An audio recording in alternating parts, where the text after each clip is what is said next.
welcome back to Sweet Science Boxing and MMA here in Hawthorne, California.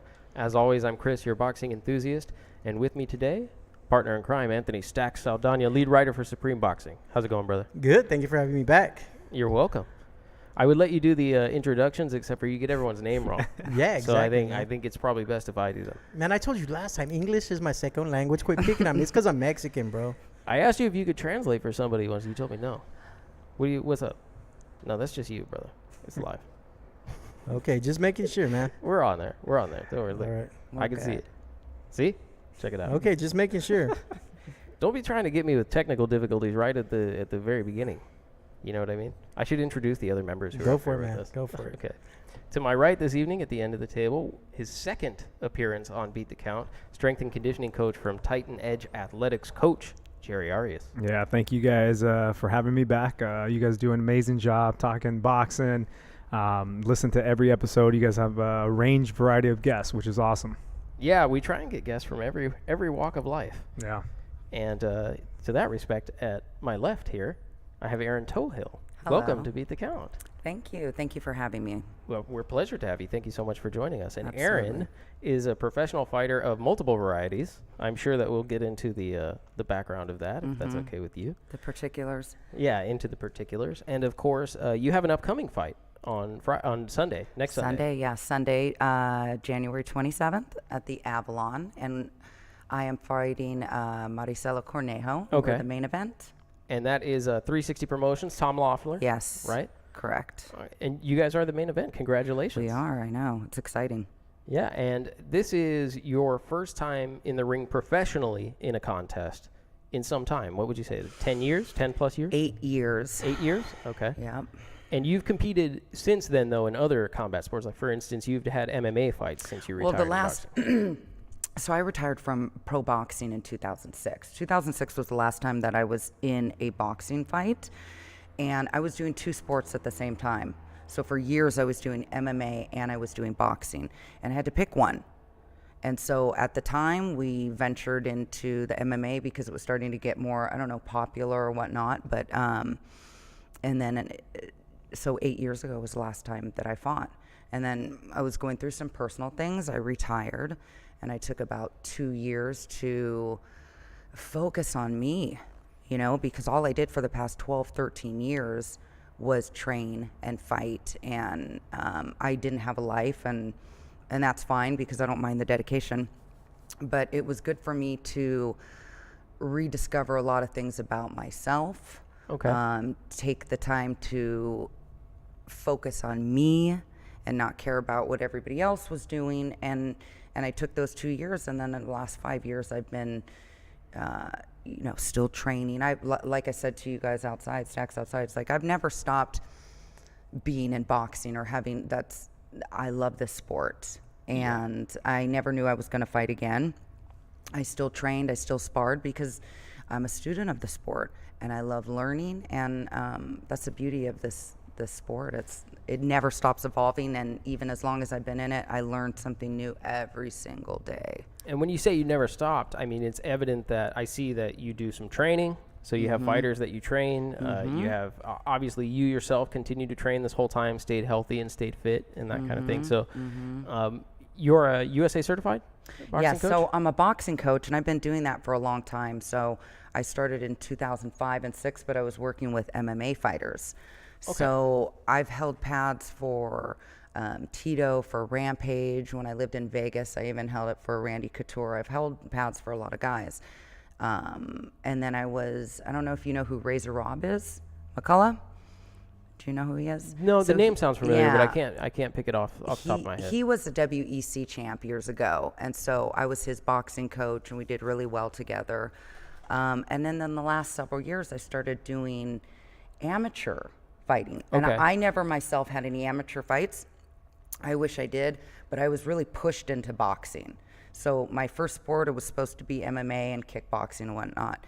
And, I'm kind of jumping around, but we were going to Japan and fighting over there. Now, we weren't able to do that every month. So my coach at the time was like, did you ever think about boxing too? I'm like, really no. But he goes, so let's stay busy. And really that's how I got involved into that. of course, in hindsight, if I had the opportunity, I would have liked to do some amateur stuff and got Sure. experience in that, but Yeah. that's just not the way it is. I think it's important also to note that the time period that you're talking about, since then, I would say, at least from MMA and even in boxing more recently, there's kind of been a boom in terms of women's visibility in the sport. And this time period was actually before that, though. You're competing sort of leading into that. Yeah, I mean, my first pro fight was in 1999. Yeah. Okay, I'm 41 right now, and if you were fighting back then, there wasn't you. let me make this very clear. It's like, for people who don't know, it's like there wasn't YouTube, and there wasn't this, and there wasn't movie deals, and there wasn't the UFC. It's like you were fighting because you loved it and you were crazy. And really, that's what it is. We're, purists of the sport, and we love the sport. I never knew that it would evolve into what I ended up doing. I started it just for fun and to see where it would go, and I started beating people, and we go from there. But back then, it's like there was no money in it, there was no exposure in it, there wasn't modeling deals and acting deals, and So that's a good point because, actually, you had recently done an article, I think it was for womenboxing.com, right? Sue Fox, she's Yeah. been around from the beginning. I love her. And it's a very revealing article, but one of the things you mentioned is that you've been training in combat in some way since you were 17, right? So all the way back to your teenage years. Correct, yeah. Do you find now, and you have recently linked up here with Jerry, right, at Titan Edge, so you guys work together on strength and conditioning, is that right? Yeah. So, do you find now a difference in the way that you trained from, back when you first started versus when you were competing regularly, maybe towards the early 2000s, compared to what you have to do now in training?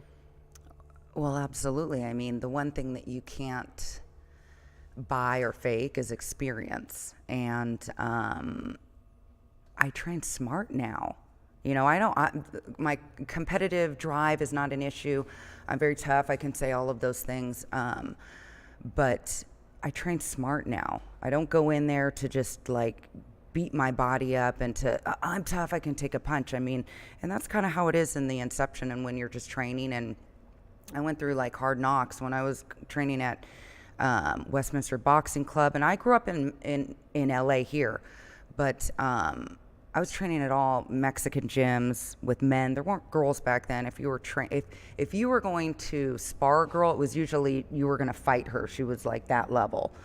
So I mean, I can't tell you how many butt kickings I got, and guys that were like, women shouldn't be doing this, and there's still that now, and I don't have a contention with that anyway. I don't mind that. I just go in there, do what I do. I love the sport. I participate in it. I'm not here trying to be like, women can beat up men. I've never been that person. I know the inherent differences between men and women. I appreciate the differences, but again, it's like now, if some guy's beating some girl too hard, they're like, it's a sexual harassment, or there's a litany of things that somebody can be pegged for. And back then, no one cared. Yeah. Okay, I got knocked out. Guys would knock me out, knock me down, and I'd leave and I'd come back the next day. Although I didn't care. In terms of women beating up men, I don't know if you guys saw in the last 2 weeks, there was an MMA fighter. Did you see this? That was actually assault or attempted assault. They tried to mug her, and she proceeded to knock the shit out of him. Yeah. She Dana posted that. I saw that. Yeah. She absolutely beat him down and left him there for the police to come. So it's crazy that you've been in the game so long, since '99. I mean, thinking back, to UFC back then, it didn't even have weight classes. I think they were fighting like on Indian casinos. It was like illegal, like in 49 states. There was only a few states. It wasn't until like 2005. Yeah, when Forrest Griffin and Stephen Bonner had that real big fight, and it gave it a. I mean, but UFC was going bankrupt at that time. Exactly. I think that was even back then was when I think the Gracie still owned it.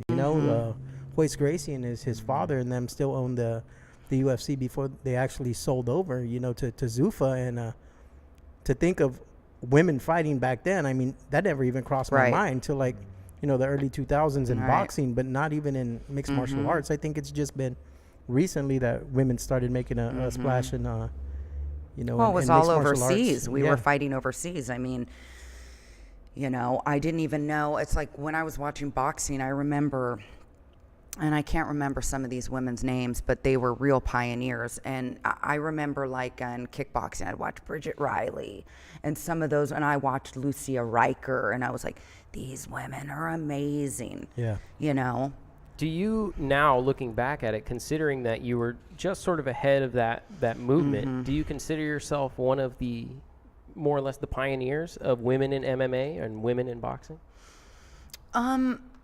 There was women before me in boxing, Sure. but I guess with MMA, there really wasn't too many before, maybe a couple years before that. So, I mean, I guess if you want to call me that, people say that, and that's, you know, I'm very flattered for that. I never, again, reiterating, it's like I didn't have the idea it would turn into what it did into. I just did it because I loved it, and you know, it's amazing to see the evolution of the sport. And Coach Jerry, without revealing too many secrets here in terms of what the strategy is for it, what has it been like getting to train with Erin? Yeah, so I mean, this is my first time. I kind of knew her through social media. Didn't really know her in person, but we got introduced through a mutual friend, Coach Danny Zamora. I'm sure you guys are all familiar with him. Yeah, and she came in, and the first kind of thing was just like, you know, the fight date. It was, you know, it wasn't that far away. And to me, it's just, you know, differences between females, males is going to be the amount of time, 2 minutes versus 3 minutes. So it's going to be much more, you know, pressing, much more action. So to me, it's going to be, again, that conditioning. The strength and power. I mean, the great part about it is she's a trainer, so she's in relatively great shape. So she's always moving. She's working out. So to me, it's like trying to find out and communicate with her, like, what's the big rocks? And the big rocks are going to be is you got to be in shape. You got to be in a high level of fitness. So we've been pressing hard on that aspect of her program design is that conditioning aspect. That's great.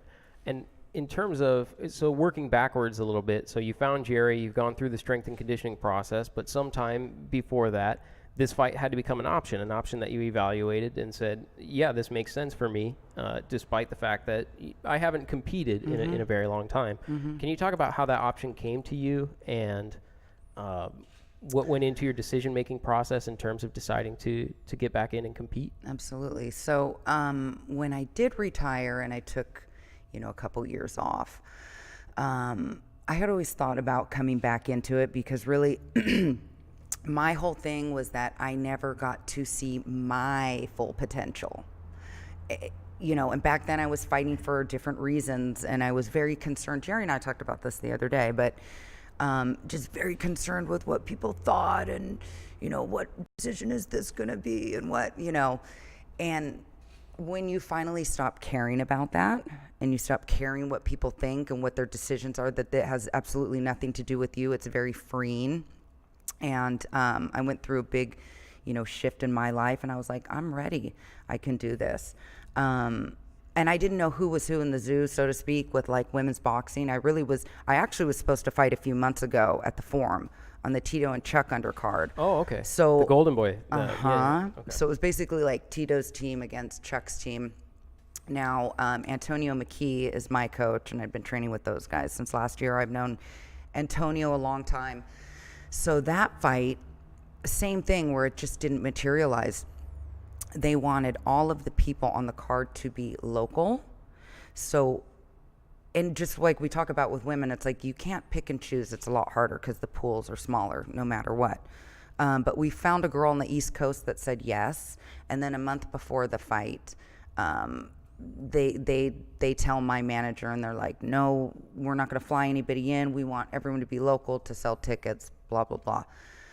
So we had 7 girls turn it down. So that one didn't materialize. Yeah. And so I just kept training, same thing, just kept training, kept staying in shape. But it was a few years before that where I had the itch, and I'm like, okay, I think I'm ready to come back in.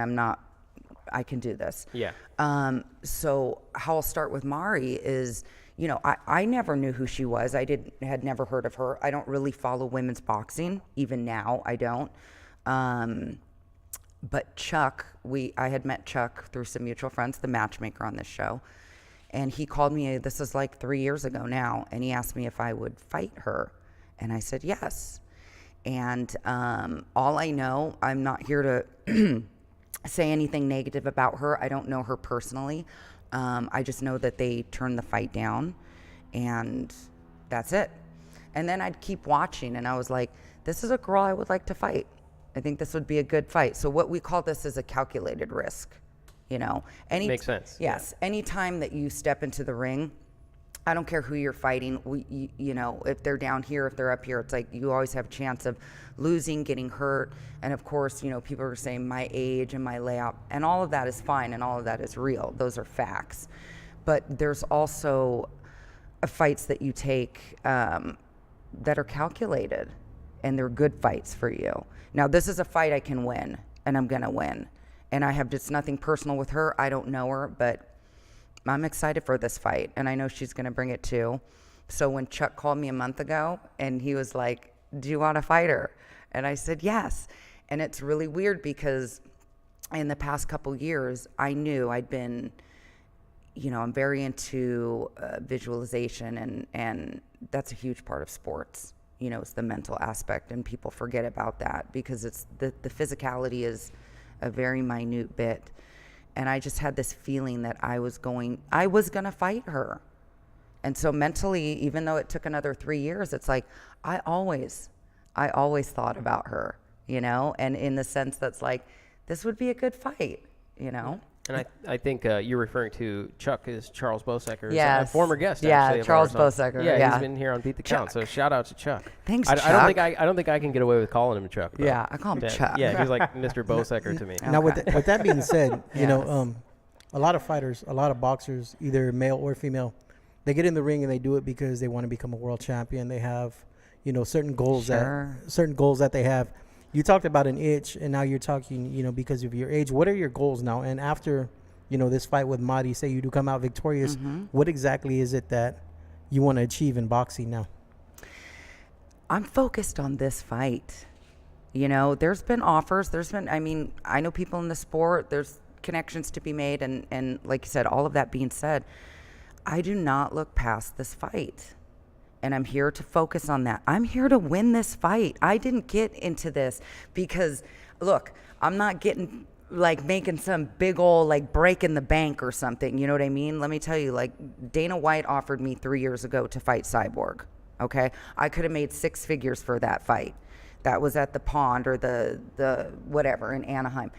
That's not a good risk for me, you know? And I asked him, I said, look, give me a fight before that, because I had a 5-year layoff or 4 at the time. And he was like, Erin, you know, we just, you know, you could sell a lot of tickets, just go in and fight. And I was like, no, my legacy is very important. Whatever that I feel that I'm going to leave here is important for me. The money, I'm not in it for the money. And I didn't get in it for the money. And if you know me, you understand that. And I take this sport very seriously. And if you don't know me, some people are like, oh, she's, you know, like Madi, she's pretty or she's this. All right. And that's okay. I don't mind that, but don't sleep on me. And it's like, I came in here to beat this woman, and this is a good fight for me again, but I don't have it. I'll wait until Monday to see what I'm going to do. I'm not here calling all these girls out. Like, that's not my plan. I'm here to go in there and see something that I have overcome myself as an individual and how far I've come mentally, physically, spiritually.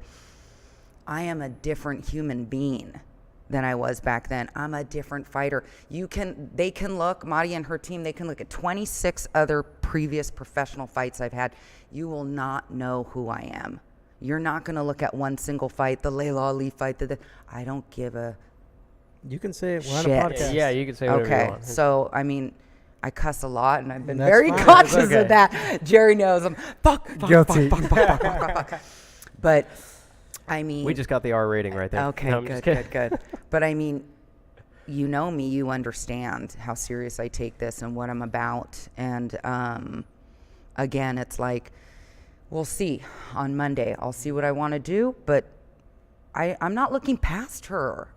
I'm not looking past her. So basically, you know, you offered this fight 3 years ago. You've had the itch to fight her, so now it's just let's get past Mari and then go from there. Yeah. And it's like, if there was somebody else that was offered to me, of course I would take that fight too if it made sense. Yeah. You know, I'm not in here like, going against some 20-year-old that's like 30-0 with 29 knockouts. It's like, that's not a smart fight. Now, if I get back in and I'm doing fine, and then, okay, we can evaluate things from there. But this is what I'm talking about, when you get experience and you have the wisdom and you have to make smart, capable, educated decisions that are best for you and your health and the long-term goals. And I'm very pleased that I have a lot of very good people around me, that if the people in my life didn't think that I could beat this woman, there's no benefit to them telling me that. They're not getting any exposure. They're not getting if anything, they would see somebody they love getting hurt. Yeah. You know what I mean? And that's the one thing, that I'm around a good core group of people who they love me and they want to see me succeed and they want to see me make the right decisions. And there we are. I think a lot of what you've been talking about is mental conditioning or mental strength. You have a very a confident way of approaching this fight, and you talked about a little bit earlier how important it is, the mental aspect of the game.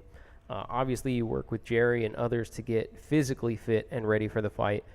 How can a fighter go about getting mentally strong? What do they need to do to build the will or to build the mindset or the confidence that you have? That's within you.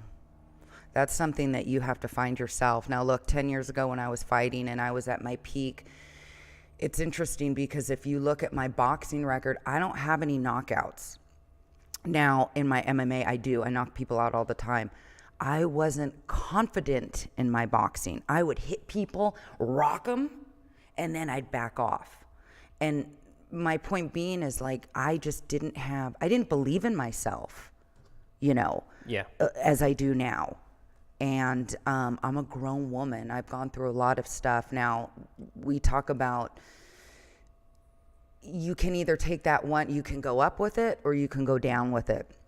And I chose to better myself and become a stronger person. And I've done a lot of work on myself. That's really what it comes down to. But that type of, the will, the drive, the heart, I always had that. I was born with that. And fighting, I was always in sports my whole life, and I excelled in everything that I did, and I took my athleticism for granted. I can do this, I can do that. I got scholarships for soccer. I could have gone to Stanford with a soccer scholarship, but I wanted to go out and fuck around instead because I thought it was too cool for school. Yeah, and you mentioned not having early on that same level of confidence in your boxing abilities you did in some of the other combat I don't know sports why. that you I don't know participated why. I don't know why, but maybe because of the people that I had in my corner. Okay. But you didn't start with boxing, right? Meaning I started with MMA. Well, I had 99 and then 2000 was my first boxing fight. But even going back to when you're 17 and beginning your training, Right. the first sport that you picked up wasn't actually boxing, No, right? it was kickboxing and jiu-jitsu. Okay, so you basically started from an MMA background and evolved your stand-up game. Yes, exactly. And why did you decide to make that transition from mixed martial arts to boxing? Were there more opportunities in boxing at the time, or? Well, I touched on this a little bit, but I was pushed into it. Yeah. So when I was fighting in the MMA, there wasn't like local stuff. You could go down the street or like go up to LA and fight. I fought in Japan, and I had most of my fights over there. And so this was back when, Roy was doing the Thursday night fights at the Marriott. And I had a kickboxing coach, and he was a very good coach. We're still friends now, but, he was like, oh, let's box. And I go, okay, I can, I'm like 19, 20, I don't know, 21 years old. And I'm like, yeah, I can beat the shit out of this chick. Okay. These are the things that I try to tell women now or fighters now. Like, you have to do your research. There wasn't like internet back then, so I couldn't like look up who my opponent was. But I didn't know anything about weight cutting. I didn't know. I showed up, and your coach is supposed to tell you all of this stuff. So I get there, and I'm, I don't know, 4 pounds overweight. And then they're like, I'm in front of everyone and I'm going, what the fuck is going on? And they're like, you have to go lose 4 pounds. Okay. Wow. So I go lose 4 pounds. I don't know anything about my opponent. They go, oh, she's your size. She was 6'3". Okay. I didn't know how to fight a 6'3" person. I knew. So people wanted to make money off me.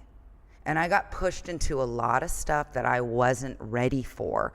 And because of my mental strength and other things that I can touch on, I beat people. And I got through certain things that I probably on paper, because if you look at my boxing record, I fought a lot of good women. Yeah.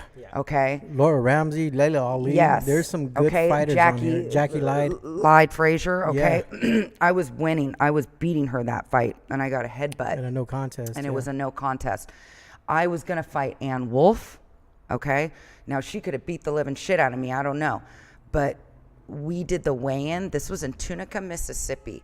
So the picture that's on my box rec thing is actually the weigh-in picture, which was for me and Ann Wolfe and I. Yeah. So what happened was, that's in Tunica, Mississippi. It was a six round fight. We did the weigh-ins. We did everything. I was out there with Mike Samaza, my coach at the time. And we're getting ready to go out, and literally 10 minutes before this fight. And the commission comes back, and they go, something happened with her medicals, and we're not clearing her to fight. That fight never happened. But my point being as well is, like, I'm not scared to fight anyone. Like, and it's not talking shit. It's like, I respect the fighters. You know, I give you great respect because you're in there doing what I do. But I'm not, Madi doesn't intimidate me, okay? I'm not scared of her. She's not going to show me anything that I haven't seen before. I'm prepared for her, okay? You know. And you said something, I believe it was in that womenboxing.com article, where you had said that you consider the fight with Layla Ali an accomplishment. Absolutely. Right? And I think that it's something that you see a lot that's associated with your name, someone who fought Layla Ali. Can you talk about that fight in particular, how you reflect or look back on that fight now, and in your frame of mind, what do you like or what do you admire most about yourself in that fight? You know, it's funny because I think I've only watched that fight one time, and that was many, many years ago. That was a very humbling experience for me because of how I lost. I'm very proud that I got to that point where we fought for the first ever women's WBC title. Okay, so that's huge. Mike Tyson was the main event. We were the co-main event. There was like 18,000 people there. I'd been in big arenas before in Japan. I fought in front of a lot of people, but nothing like this. It was on Showtime. I think I was 6-1-1, and she was 24-0. And her and I, we did a lot of shit talking back then. I did not fucking like her. She did not like me. And then ironically, right, a couple years later, we work on American Gladiators together. She was the host, and you were, of course, one of the gladiators. Yes. And we were like... And may I say, you were again. Steel, right? Yes. So, you know, I mean, of course you can look back and I could have done this, I should have done that. I could have beat her. You know, I did very well considering the circumstances. And I was training with a new coach. I was going through a lot of other things. And I'm not making excuses. She beat me. She didn't break my nose. She hit me in the first round, this fucking straight right. And it hit me right above here. And it broke that bone right over there. So in the end, you know, I turned away. I turned my face. I couldn't, for 3 rounds, 2 more rounds. There was like, I think 2 seconds left in that last one. I couldn't see anything. And I mean, I had to get surgery. It was like insult to injury because, you know, it was real. That beef we had back then, it was like real. And then I'm like, come fight me in MMA. And, you know, of course, come on. She's not going to do that. But she's, you know, was a great champion. She's one of the most amazing boxers. She, you know, all of her accolades she deserves. She was a great champion. So I'm glad I've been able to step in there with the best. And even in my MMA, it's like I fought a lot of really good women. With that being said, you've been in the game for so long. You've seen everything. And just listening to you talk, you are mentally tough. I mean, now, with that being said, she is 41 years old, Coach Jerry. Where does the science of what you do, come into play as far as the strength and conditioning and her not being, a 19 or a 20-year-old kid that you're working with? You're working with a 41-year-old woman now who's getting ready to go into a professional match against a world-class athlete. Where does the science of what you do step in, and how does that affect Erin? Yeah, and I mean, again, it starts with is speaking with her, and we met for the first time, and it was just like, hey, like what are the main goals? What do you need? But when it comes to that, I think it's more like I need to understand that, or we as a team has to understand that her sparring is going to be the main kind of the most important aspect of her camp, especially in these last weeks. So to me, it's like I got to make sure that one, her recovery is sufficient enough where she goes to her sparring sessions or her tactical sessions with her boxing coach, and she's not getting beat up from what we're doing. But as far as like the training goes, I think it's being able, and we use like heart rate monitoring, so it's very objective. Day one, she came in, and we did some testing, and just in a few weeks, and you can see her body changing. That's the big thing. You can see her getting leaner, but her workouts, as we're doing these heart rate monitor training sessions, monitoring how well she's recovering after we're jacking up her heart rate. So we're getting her heart rate up in the 90 plus. So we call that the red zone. And then I time to see how fast she can drop her heart rate in between these intervals. And usually I want to see a good 30 beats within that minute. It's almost mimicking like an end of a round. She comes back to the stool, being able to recover and breathe. And we just had a training session yesterday, and there's a lot of improvement. She's getting better. Her lungs are getting stronger. Her capacity is getting better. We did a little bit of strength and power, but she's strong. That's the thing. She comes in. She's already got that explosiveness. Now it's as you get older, your recovery it becomes really, really important. And knowing this is just structuring where we got to push, but like she says, and that's the awesome part about working with her, she's extremely coachable. From her experiences, is she's a very good communicator. When she needs, a quick little rush, she lets me know. When she needs to, hey, I want to push a little harder, she lets me know. And that kind of piggybacks off of what she talked about experience. She knows her body. She knows what she needs. She knows when she needs to pull back a little bit. And as a coach, that's extremely vital because her being in tune with her physiology is extremely important to what we do in the gym. And with that being said, we have a question coming in from Inspire Media here. She has this recovery. She has you working with her. She has the experience in this. You talked a little bit about sparring. Is she getting high quality sparring right now? Are you getting high quality sparring? Yes. So let me touch on something that Jerry is saying too, because when they offered me this fight, and WBN Sue asked me this question, she goes, "Did you just start training?" It's like, I've been training. I never knew I was going to fight again. But it's like the last 4 or 5 years, I've been sparring 1 to 3 days a week, regardless, because I've been learning. And anyone who works with you or me will tell you it's like, because I want to learn. And I've become a better fighter, just even in the last 6 months, in the last couple years. It's like, so I was training a lot of young girls, a lot of young guys, and I train, if you know Antonio McKee, if you know that crowd over there in Lakewood, that's a tough crowd. That's a tough room in there. So I'm going with guys, and this is before that anyway. If I wasn't able to hang with people who are 20, 30, 35, and I'm getting my ass kicked, okay, I might probably reconsider something. But I'm doing fine, and I'm beating a lot of people, and I'm beating a lot of people half my age and outworking them and hitting them harder. And I know more than them. And all those things are great, but I have to be able to apply them. Yes, I believe in myself and my skills and whatnot, but I'm doing fine. And with Madi coming up, did you watch her last fight with Franchon Cruz? Absolutely. So you guys have been studying videos on what to prepare for, because both of you guys are about the same height, right? We're the same height. And I really watched her, a few more of those fights prior to that.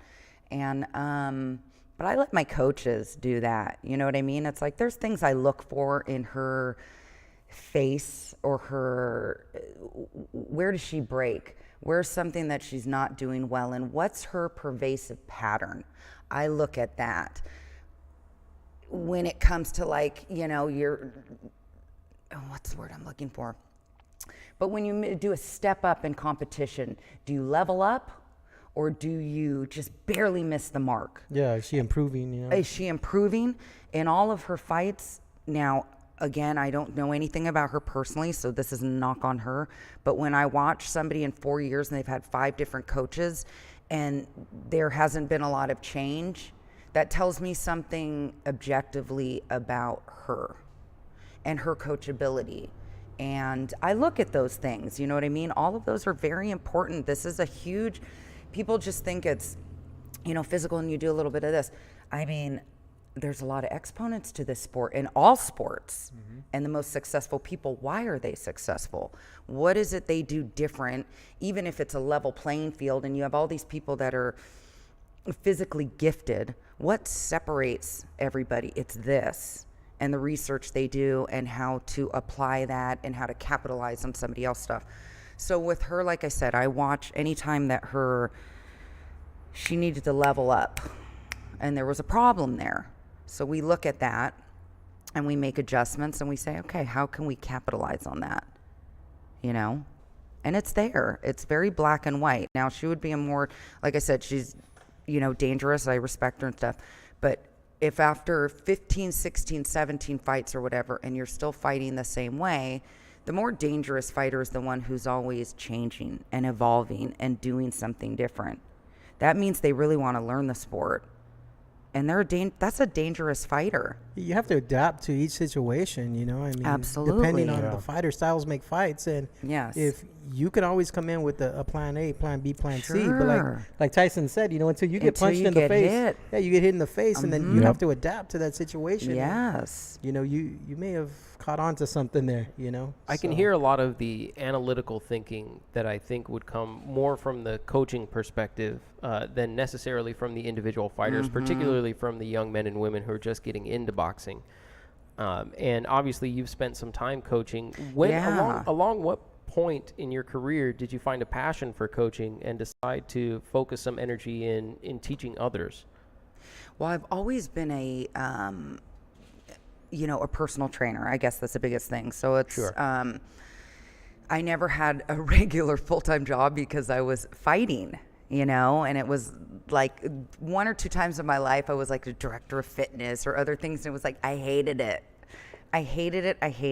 because I was very restricted and I wanted to do things my way. And I couldn't have a 9-to-5 job and be at an elite level. And when I was at an elite level, I had sponsors, and people, because I was winning and I was doing very well. So people were okay giving me money to like just train. Now is not the case, it's like I have to prove myself. And if something happens after that, then so be it. But I think really like about 5 or 6 years ago when I really was ignited again to share the knowledge that I have accrued over the years and help women. That was my biggest thing because back then, we didn't have the network that we do now for women. I was like the only woman around there. When I'd go to training again, it was like, I talk about this, but it's like, yeah, guys knocking you out or they're trying to sexually harass you. Like all of those things are very real. And it was like, I had to endure so much. And the women nowadays, they're not going to understand that. If you just started training in the last 5 years, like you're not going to understand what the women before you, not just me, any women before that were fighting for rights in a man's world. And that's really what it comes down to and what we have seen and what we had to go through. And hopefully that's going to help the women now and what they're capable of. But really it's just, I'm really big on women's empowerment. And I do a lot of work with kids, women. I did a camp up in Canada like several months ago, all girls camp, teaching these amateur fighters. So I love the sport of boxing. Even though I'm a brown belt in jiu-jitsu, I've done all kinds of shit in my life.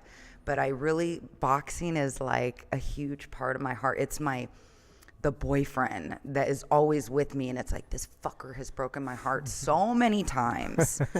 He's taken me to my knees so like no other man in my life boxing has. But I'm always, I love you. You know what I mean? Like, I love you. And I do. I love this sport. It's not a joke. And I think you're in the right place. Yes, with you guys, right? Yeah, no, I have a Because question. you guys are all the same, that's what connects us all. So I've always wanted to ask this question from somebody that's fought in both, mixed martial arts and boxing. Yeah. Do you ever have that urge just to kick the shit No. out of somebody in the ring? No. I get asked that all the time, and no. She's And more disciplined than that, man. But even when I was doing like MMA, I hated kicking. I would kick if I had to, but I'm good in the clinch. I'll clinch you and I'll knee you and I'll elbow you, but I love punching. I've always liked punching. So we like punching too. Yeah. And there's going to be a lot of punching on that Sunday. Yeah. But yeah, coming back to what you're saying, it's like, that reignited just being hopefully inspiring women, mentoring women, that we can do this too. Absolutely, and I think you're seeing it more and more, actually. Absolutely. I feel like that there's been a boom, so to speak. Obviously, in mixed martial arts, it started first. With Gina. Gina came in. Exactly. She's beautiful. Yeah. She could fight. And then most recently in boxing, where you're seeing a number of women main cards, things like that. I think HBO before their last broadcast televised the first women's boxing card on HBO. How cool is that? It is cool, but it also seems a little bit like Was that Brackus? behind. Was that Brackus who was on? She was their last card. She was actually the main event on their final card, but their first like women's boxing televised event was earlier in that year, and it was kind of like it's very cool, but it also seems very far behind. Like, get with it. Well, just like the the Mahdi card, Mahdi's last fight against Franchon Cruz. Yeah. That was the first televised world championship boxing match for women on ESPN ever. I didn't know maybe that. that's the one I was cool. thinking out. I think maybe that's the It one was I was thinking. I was like, ESPN. come That on, was the guys. first time women had ever been televised. And That's it was a world crazy. championship match, and it was televised on ESPN. Iconic So- Apparel jumped on and said, Hey, Team Toughill. that's right. Hey. Team Toughill. What's up, guys? Thanks What's for up? jumping What's on. up, Iconic? Uh-huh. Yeah, definitely. Yeah. Iconic. One of my favorite shirts. I have to pitch it all the time. It's an iconic boxing shirt. Yeah, Iconic. Sean got one, but I don't. All right, man. I'll send you one. I got one. Oh, rub it in, guys. Before you get too mad at him, I bought mine. Oh, Just no, so I'll you- buy Same here. Same here. I'll I was buy- like, I'll buy I don't mine take too. no free stuff. I'll buy mine too. Yeah. I support small businesses. I support Yes. Michael Yeah. Dutchover and his crew. Team Dutchover. Team Dutchover. And Torres. I love Torres those fighting in a couple of boys. weeks. My boys. Yeah, So both that's those how I guys. know Danny, because Danny Zamora was my boxing coach Danny was your boxing coach as Yes. well. And just to intervene on that, man, years ago. Danny is the most humble person my I know in God, boxing. Danny. And I'm not just saying this because I know him, but my God, I mean, seriously, He's the Danny man. Zamora is the man. I mean, Yeah. he's a great manager. Yeah. He's a great trainer. He's honest. He's Yes. he's Christian. And even with all religious beliefs, put to the side, he's just a good. He's just overall one of the person. good ones. He's Very authentic. authentic. He's one a of the good good one. ones. Yeah. So big shout out, man, to Danny Zamora and his. Yes. And he just started training with me. Yes. So Yeah. he's actually training with me. We're doing some sessions. So his goal is this is what he told me. And if the guys are listening, he's like, hey, I want to be in the shape where I can get in the ring for one round Yes. and kick, Dutch over and Torres' ass. So one that's my goal. He's like, I need one round that I can get in the ring and just show them that the coach still has it. Coach knows what's up. That's the Coach goal. has it. Yeah. But that's how I know the boys too. Where Dutch over I met him recently. But so just kind of going back, I used to train at La Habra Boxing, and this is like 2002, 3, and 4. That's where I met Labrado Andrade. I trained with him and his brother Enrique. Julio trained there. That was the place to be. And people started, going their separate ways. And so Labrado left La Habra, and he went to Danny, and that was at like Santa Fe Springs Boys and Girls Club. And he's like, let's go, come with me. And I'm like, all right, let's go. So anyway, and that's how I met Danny, and that was like 15 years ago. Oh, wow. I've known him for a long time. So he cornered me for 2 of my fights. Actually, both. I think it was both the Laura Ramsey one when I beat her, and then when I fought her the second time because she wanted a rematch. So I was like, okay, I'll fight you. That was when she knocked me out of the ring. And I was talking to Jerry about that yesterday. My dad died 3 days before that fight. Oh. And I was out in Reno, and I still fought, and I shouldn't have. But man, I just remember I was like, all right, I'm here. And this girl hit me. I wasn't even present. I shouldn't have even been there. And she hit me, and I fell on the spacer, and the fucking spacer's open, and I fell on the judge's table. And I just, boom, and I was like, oh my God, and blah, blah, blah. And I just remember, because, you get 20 seconds if it's outside of the ring. And I get up, and I'm just, whatever, get back in the ring. And the ref is like, are you ready? And I can remember all of this very vividly. And he's like, are you ready? I'm like, I'm ready. And then he just goes, no, which was probably okay that they did that. But that's when I retired. I retired after that because I had to take some time off. I had... and I'll talk about this stuff if people ask me, because it's good to talk about those things and we've all been through really hard stuff. My story is not my own. I share it with many other people, but hopefully I give people the inspiration to be like, you can get through these things, and life is very hard. We know that, but, it's those things that make you, And so, yeah, before that, I had, my dad died, and then my sister died like a year and a half before that. That was all around the time I was fighting Layla, all those many things, and see, those are the small things, maybe not small to you, but those are the small things that people don't see. Those are the things from the outside that the general public, that the fans of Layla, that the fans of these people don't see, that the boxing fans don't see, and that they don't know, unless they do make it public. Recently Caleb Plant came out and talked about, hey, I'm going to win this world championship for my daughter that passed away. A lot of people don't know that. Muskatagi went through the same thing. His daughter passed away as well, and so there's a lot of things that, a lot of people tend to keep personal. They don't put it out there. They don't put it out there to the media.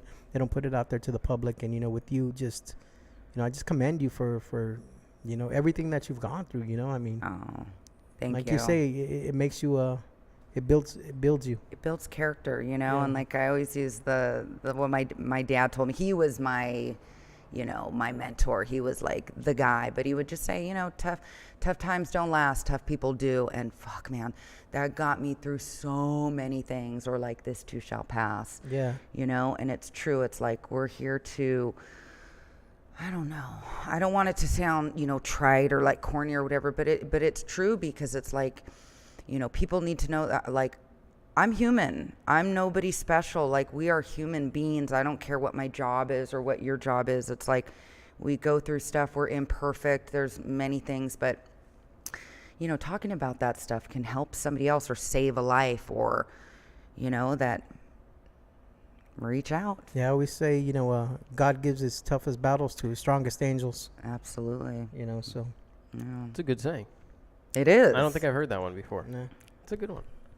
I think there are a couple opportunities for us to segue into some of the action that happened also after the past 2 weeks. We've talked about, for instance, Danny Zamora, who I believe manages Ruben Villa, who had his debut on Showtime last week on the Next Generation. Yeah. And he had a unanimous decision victory, a one-sided unanimous decision against what I believe was an undefeated opponent at the time. It was an undefeated opponent. It was a last-minute opponent as well. Yeah. His original opponent was an undefeated fighter out of Vegas. Didn't clear medicals. So he had another undefeated opponent come in from South America somewhere. And now, I don't know much about him, but he has a very a huge amateur background they were talking about. Yeah. Who's that? Ruben? Yeah. What's his story? Ruben was a Golden Glove winner and an Olympic qualifier, and he ran into a fighter by the name of Shakur, who also fought, and this just yesterday. Stevenson. Yeah, Shakur Stevenson fought yesterday. And I believe that he and Ruben crossed paths 4 times in a very short period of time. Yeah. So he and Ruben fought, I think, 4 times as an amateur within the span of like a year. Yeah. And they went 2-2. Oh, okay. Unfortunately, the 2 losses that Ruben experienced, I believe, were on the other side of the Olympic qualifier. So he beat him in the Golden Gloves and then lost to him in the Olympic qualifier. Ruben subsequently turned pro and is now promoted by Thompson. Yes. And this was his first, I believe, fight on Showtime. I saw that. He looked good. Yeah. Yeah. He was the guy he was fighting, this Severa guy, 90% knockout rate. He was 10-0 with 9 KOs. So heavy-handed kid, out of Colombia, and Ruben just outboxed him. Yeah. Ruben's not the biggest puncher. He doesn't have a lot of KOs, but he's a solid boxer, good defense, solid footwork. Yeah. He's somebody to watch in the featherweight division. Very confident too. He's an extremely confident individual. I think that your amateur background, that extensive amateur background, lends yourself to being, as confident as he is. You can say that he's competed against some of the best fighters in the world. Experience. I think, he actually, I think he beat Gary Russell Jr. in the Golden Gloves, if I recall. So meaning, like, I actually he's had fights with some, people who are now considered some of the biggest fighters in the world. Even Shakur is making a name for himself as a professional, and there's an opportunity for them to fight each other in the future. So that could be interesting. A shot again in the pros. So that could be very interesting. So congratulations to them for their success on that card. That card, of course, also featured Devin Haney, who won by knockout, I believe. Yeah, he did. Yeah, watch Devin Haney. So Haney's doing his thing, and yep. The other thing that weekend, you mentioned Caleb Plant. That was a fight. That was a fight. Oh, my God. And that is the reason why there is a shirt sitting right up here. So I will remind you guys, anyone who was, we were off last week, the week before that. We had, from Inside the Ropes, Sun Hakim was on the show, and he made a wager with someone on the live chat. Do you recall that wager? Yeah, I do.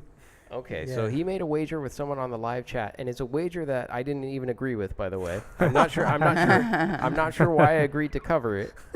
But the wager is that Caleb Plant would win on one scorecard, a score of 118. I think it was 118 is what it was.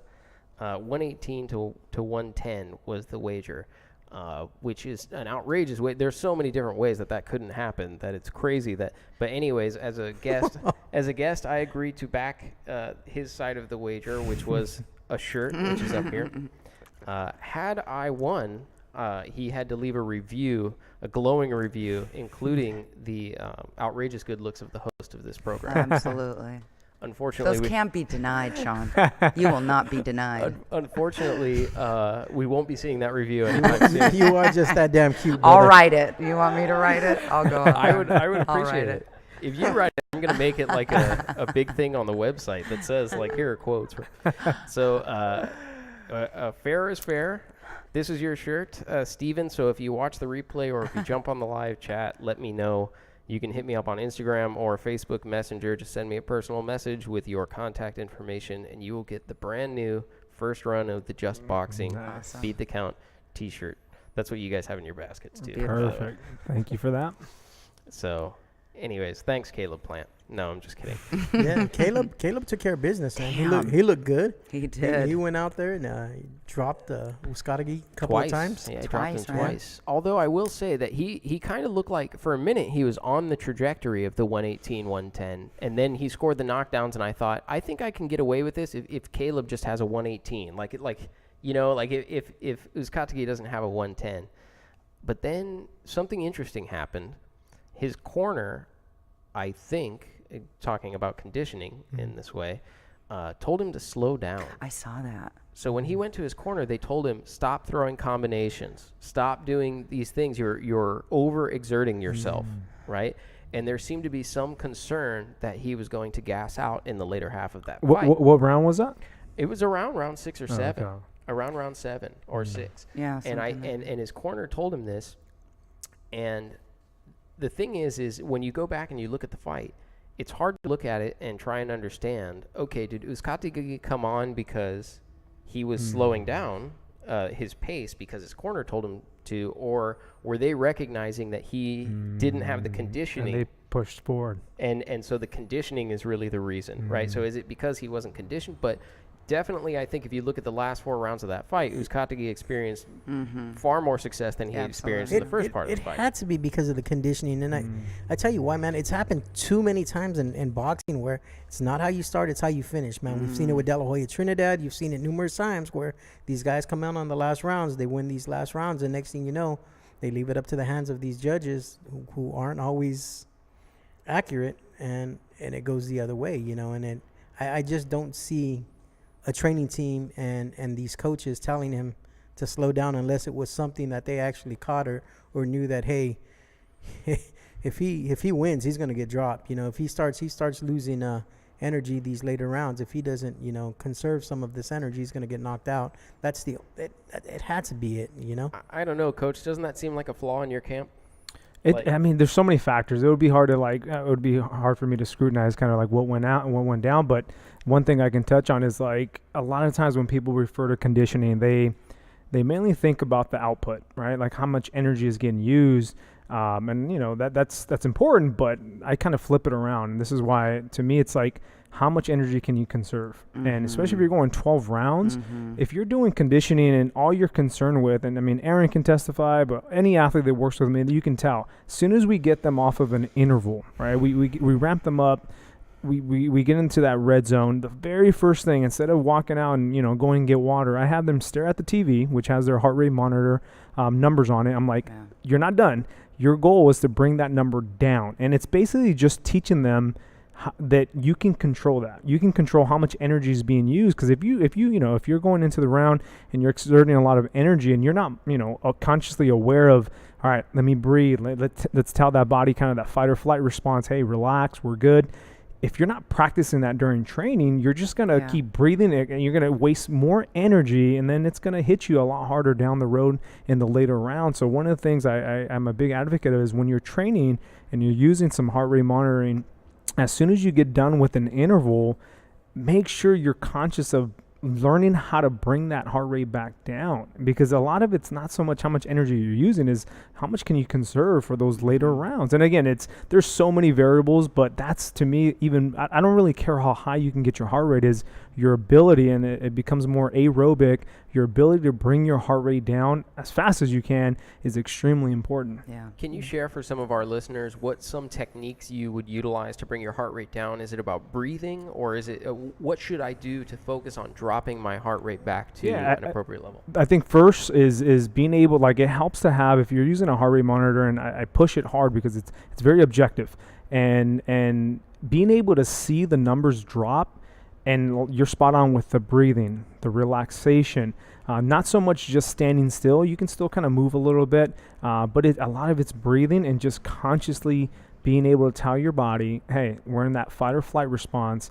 We're okay. We're not, getting chased by a lion. We're in a fight, but it's making it a conscious effort of, hey, I am in control of my body.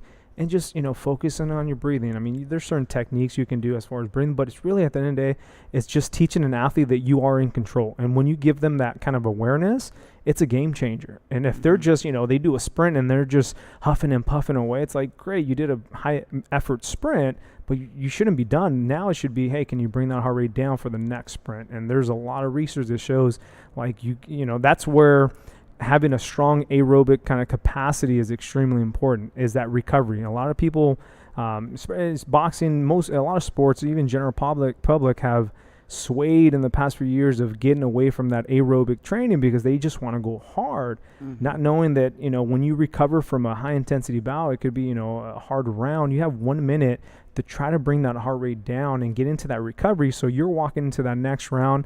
I like to go to about 130 beats a minute, and maybe your opponent's walking in at 150. Now they're, huffing and puffing.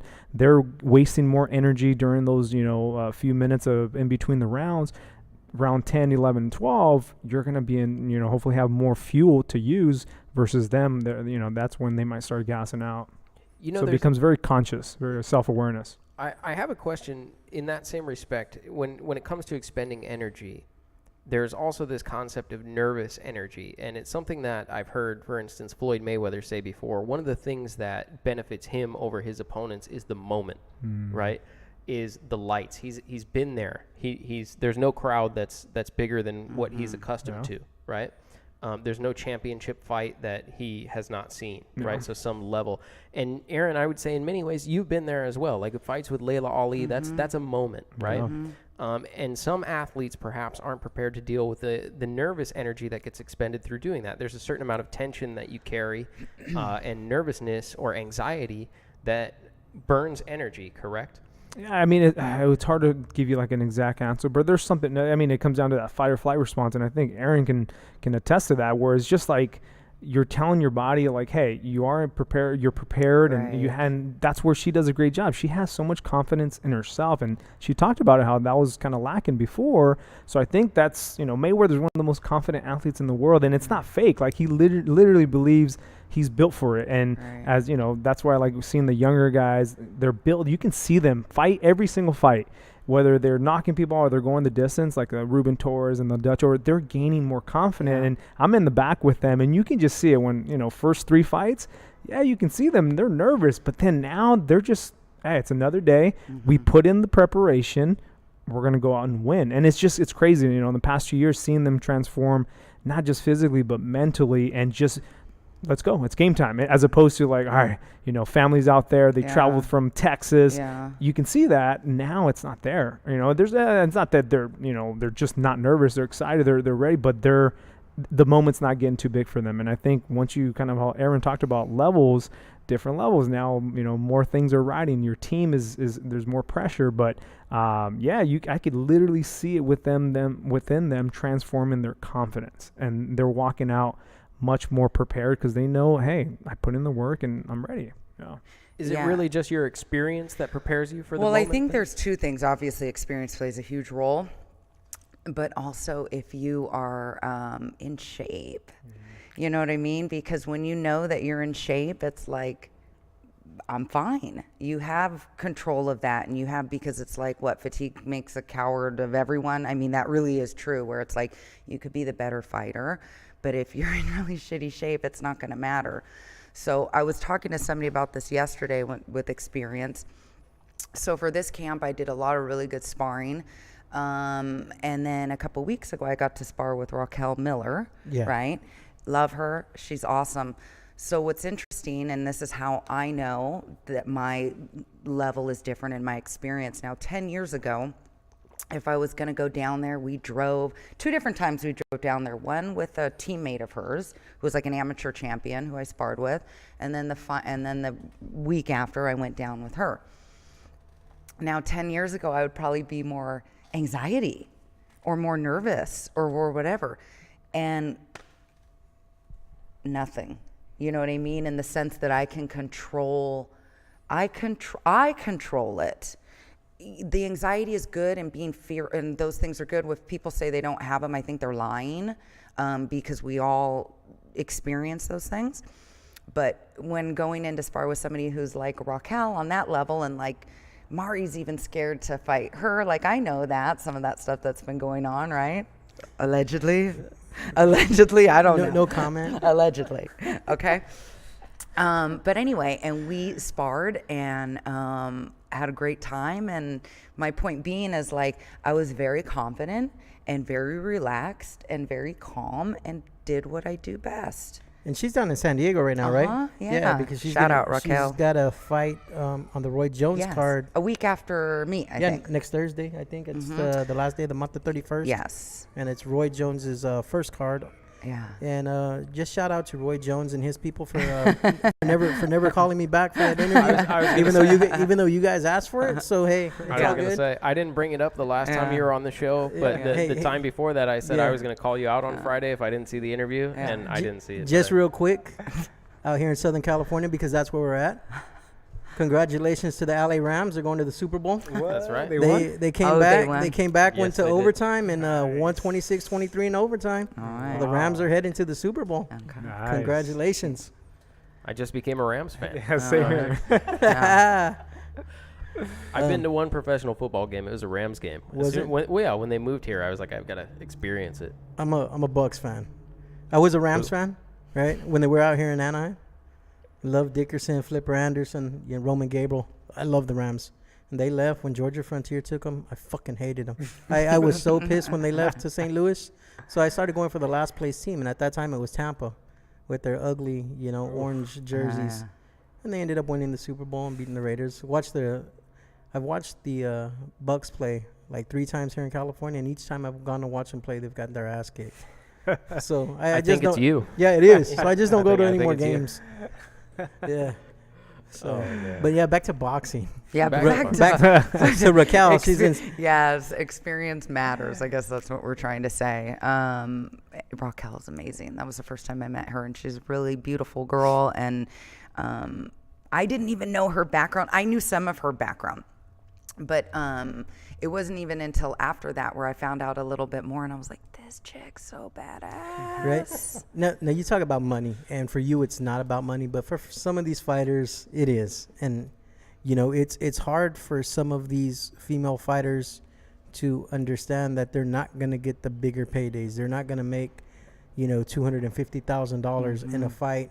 They're not, they're probably not even going to make $25,000 in a fight.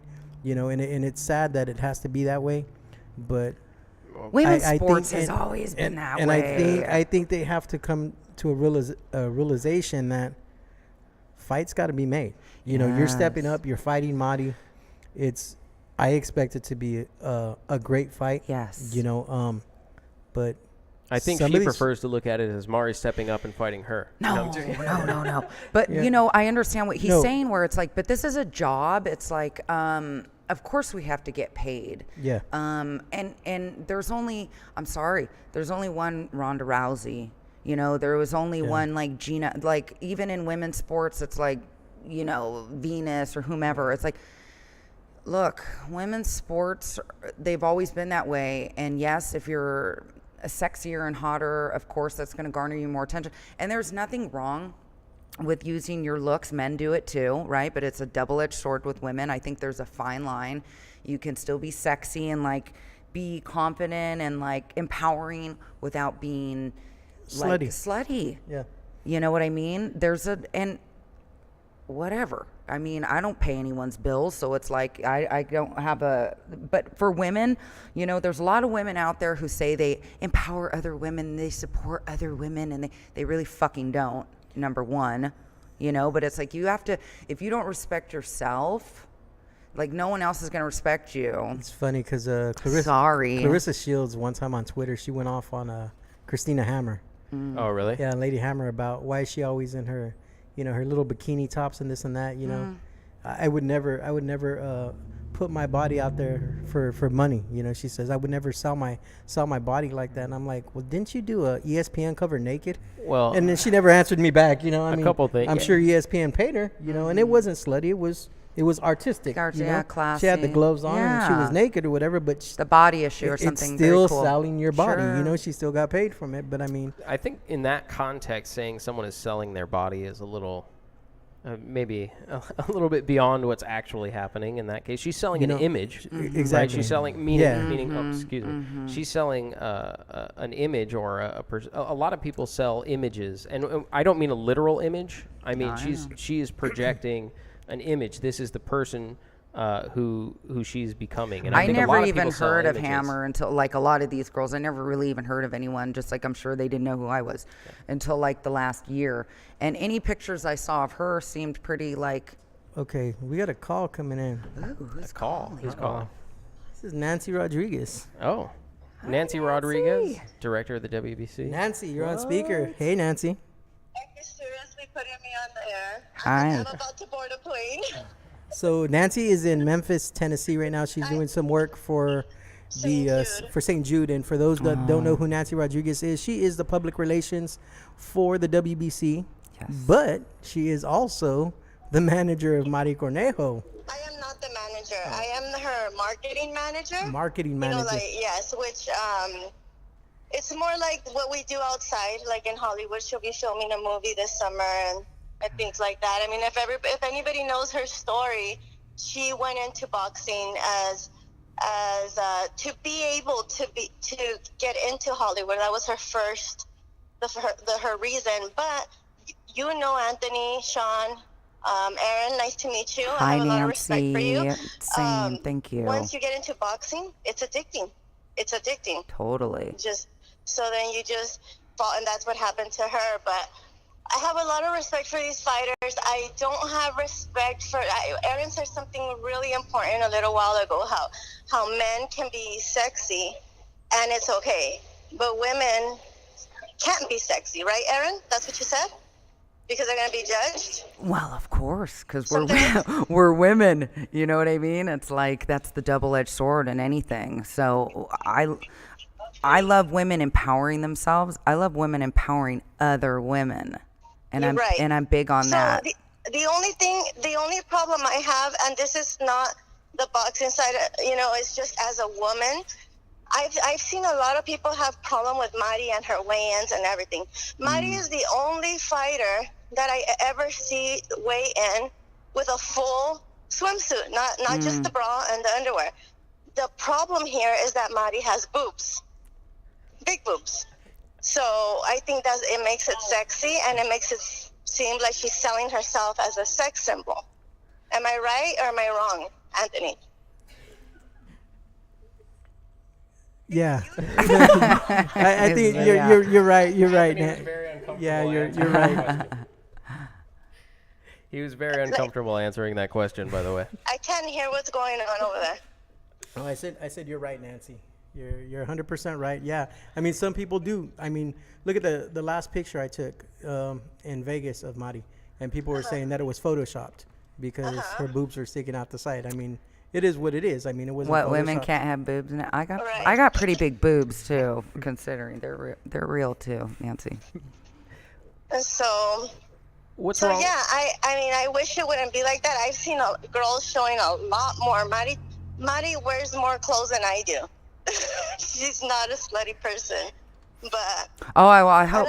I'm just interjecting because the guys are talking, but I don't think they were inferring anything with her. I didn't see it that way. I think we were just talking about like a broad generalization of women, and like I said, no, I have nothing to say negative about Mari. I don't even know her. I'm pumped that she's taking this fight. I'm pumped that you guys are giving me the opportunity to come in there. So I didn't get that impression that they were inferring her, but It happens. Unfortunately, it happens a lot in social media. So yesterday, somebody sent me screenshots of that one guy's post, Anthony, and I think it's funny. I think it's funny because I don't think people know what they're in for. Because this fight on Sunday, it's going to be a great fight. And I told you, Anthony, the reasons. This is going to be a real fight because Erin is coming with everything. And Mari has no choice but to come with everything because she's coming off of a loss. Absolutely. So I don't want to put it this way, but Mari has a lot to lose, and Erin doesn't have anything to lose. I have nothing to lose. So when you put that combination together, it's going to be 8 rounds of exciting fighting. Yes. And if you don't have a ticket for this fight, you really should, because I really think it's going to be one of the best fights of the night, if not the best. Yes. Do we get a bonus? Can we get like a fight of the night bonus, Nancy? Hey, let's call Tom right now. Okay, let's see what we can do. I'd be pumped. I know, right? All right, Nancy. But yeah, Nancy, let me thank you again. I know I've never met you. We just know mutual people, but thank you for giving me this opportunity, and I'm really happy to be back. So I'm excited. Anthony, I speak to him on a daily basis, and he knows how excited I am for this fight, and I'm nervous. Yeah. And Anthony, he knows when I get nervous, that means I know that it's a tough fight. So, Yeah. and it's not because of the whole boxing. She's my friend. At the end of the day, Of she's like my course. sister. Like You my know, you have your my friends guys too. My but guys too. I have respect for any female or Yes. male who steps in the ring because anything can happen. Absolutely. And not everybody has the guts to do I that, know. and you guys do. So you have all my respect. Aw. And Thank you. thank you for taking the fight Oh, as thank well. you for offering it.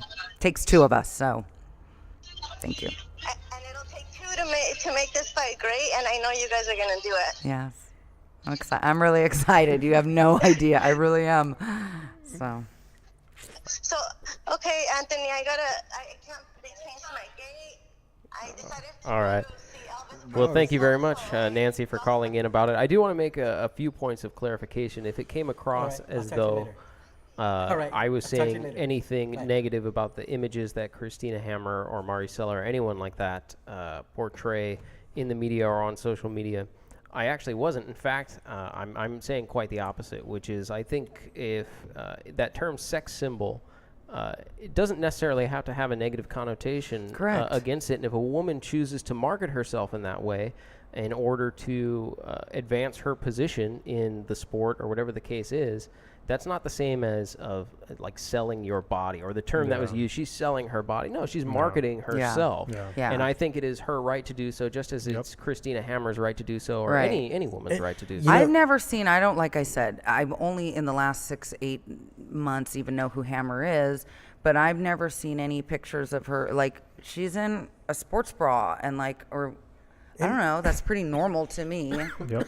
I wouldn't have an aversion. I've done pictures like that in the past where it's like maybe a little bit of butt showing, like big freaking deal. Like, I have a beautiful body. I work hard. Madi, all these girls have beautiful bodies. But when I say this, I'm talking about a difference between like something like this and a chick bending over with everything hanging out. I'm sorry, that's different. You know, and Gotcha. it goes back to marketing though.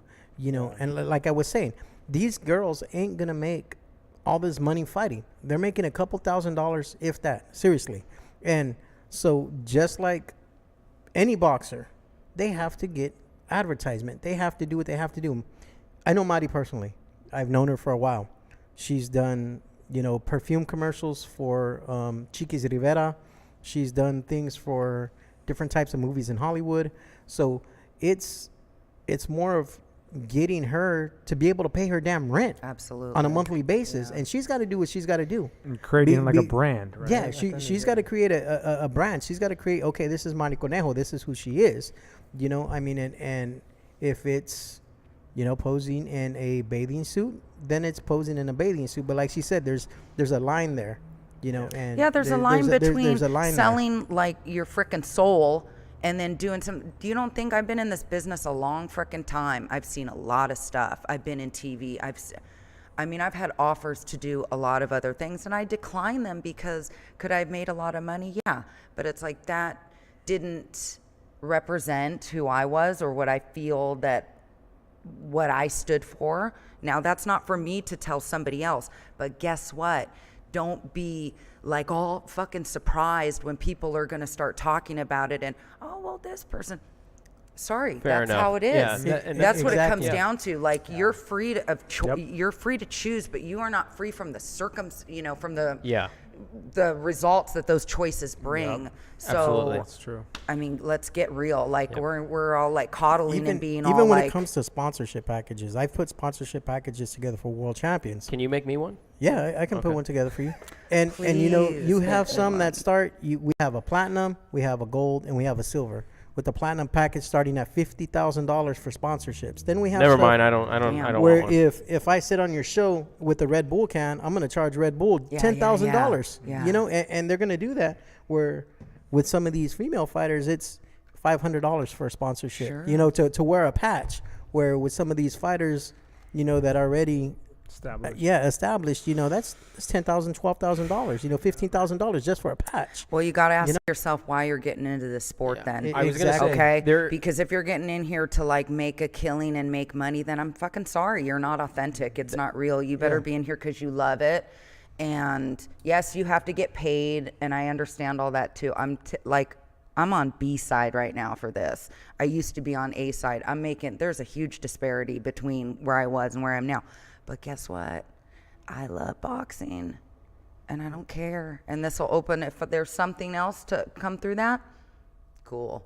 There is one thing I would challenge about the comment earlier, which is some people get into the sport for money. I've never heard of any athlete getting into boxing for money. Now, it may become about money. When you watch, every decision that drives someone like Floyd Mayweather is money. A lot of decisions that drive guys at the highest level are money. Yeah. If you think that the guys who went to the show, like when I go to a local show over here, for instance, like that they think they're going to become millionaires from boxing, and that's why they do it. A lot of people. No, that is the craziest thing I've ever heard. Look, there's not a single person in the gym who I think. Yeah. No, exactly. These people. What I was trying to say is these people love it. Like she said, this was her boyfriend. This is boxing broke her heart. She loves it. It's always going to be there. Any fighter that gets in the ring, there's a love for the sport. But what I'm saying is when it comes to fighting somebody else, that's when it becomes about the money. That's when it becomes a business. Sure. And that's where the term prize fighting comes into it, especially with some of these other fighters, and it's not just with the females, but it's with the males as well. We see it all the time.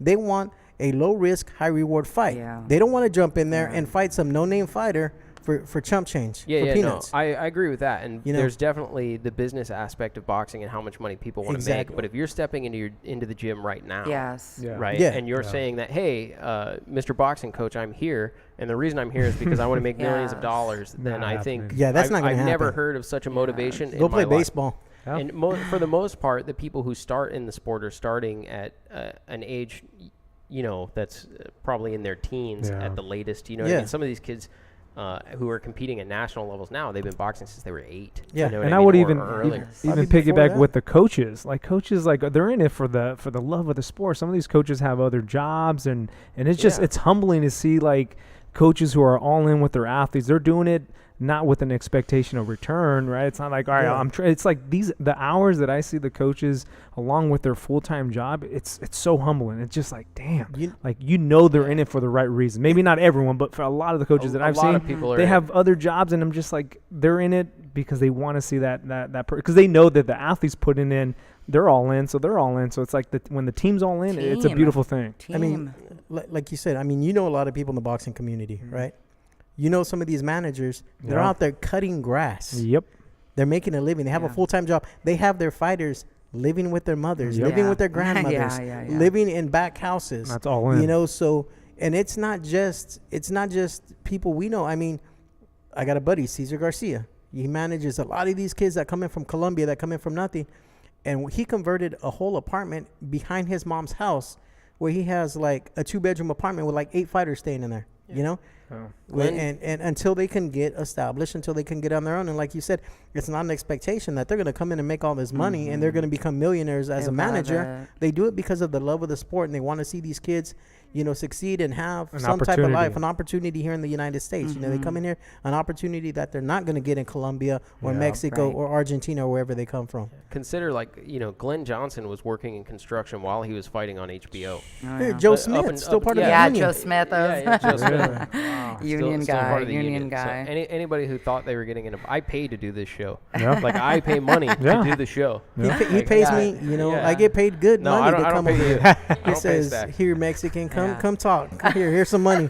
First of all, I've never said, to be clear, I've never said here Mexican to any person ever. No. Never in the world. Kidding. Here Mexican. Oh, shit. That, oh my God. No, Sean loves me. It's a love-hate relationship. I'm going to go back to work on Monday, and they're going to be like, hey, we need to talk about some stuff that we heard about you. No. For anybody listening at that communication center or wherever Sean works at, he actually helped me get my green card. So thank you, Sean. I appreciate it.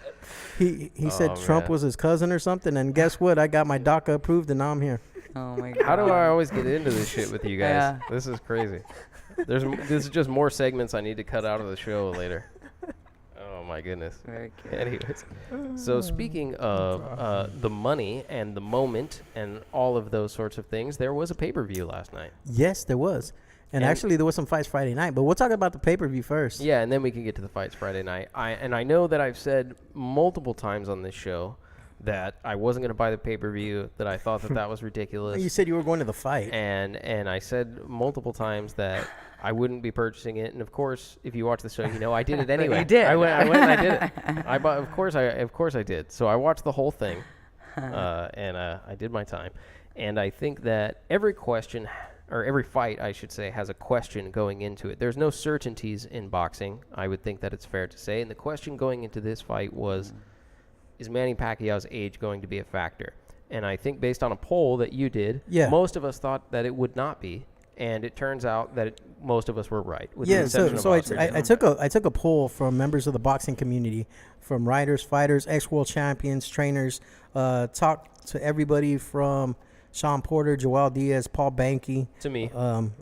To Sean here, to Jesse Vargas, who actually fought both Broner and Pacquiao. Oh, wow. And it seems like the overall consensus was that, it was probably about 98% was that Pacquiao was going to win.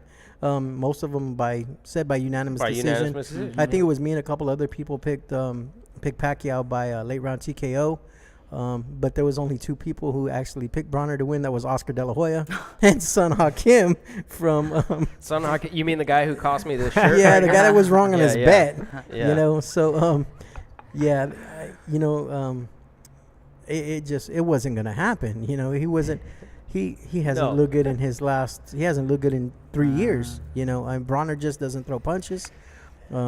He sat there. He only landed 50 punches that whole fight. 50 punches. He never landed any double-digit punches in any round. I think the most punches he landed in a round was 8 in one round, and that may have been the fourth round where he landed 8. On average, he was landing 4 to 5 punches a round. That's it. Because I didn't watch it. I just saw it. Not going to win a fight that was standing there. He was waiting for the one-punch counter. I think he countered him good in the fourth, and that was about it. One of the judges actually gave Broner 4 rounds. Yeah. I didn't see that happening, but okay. I mean, it's Vegas.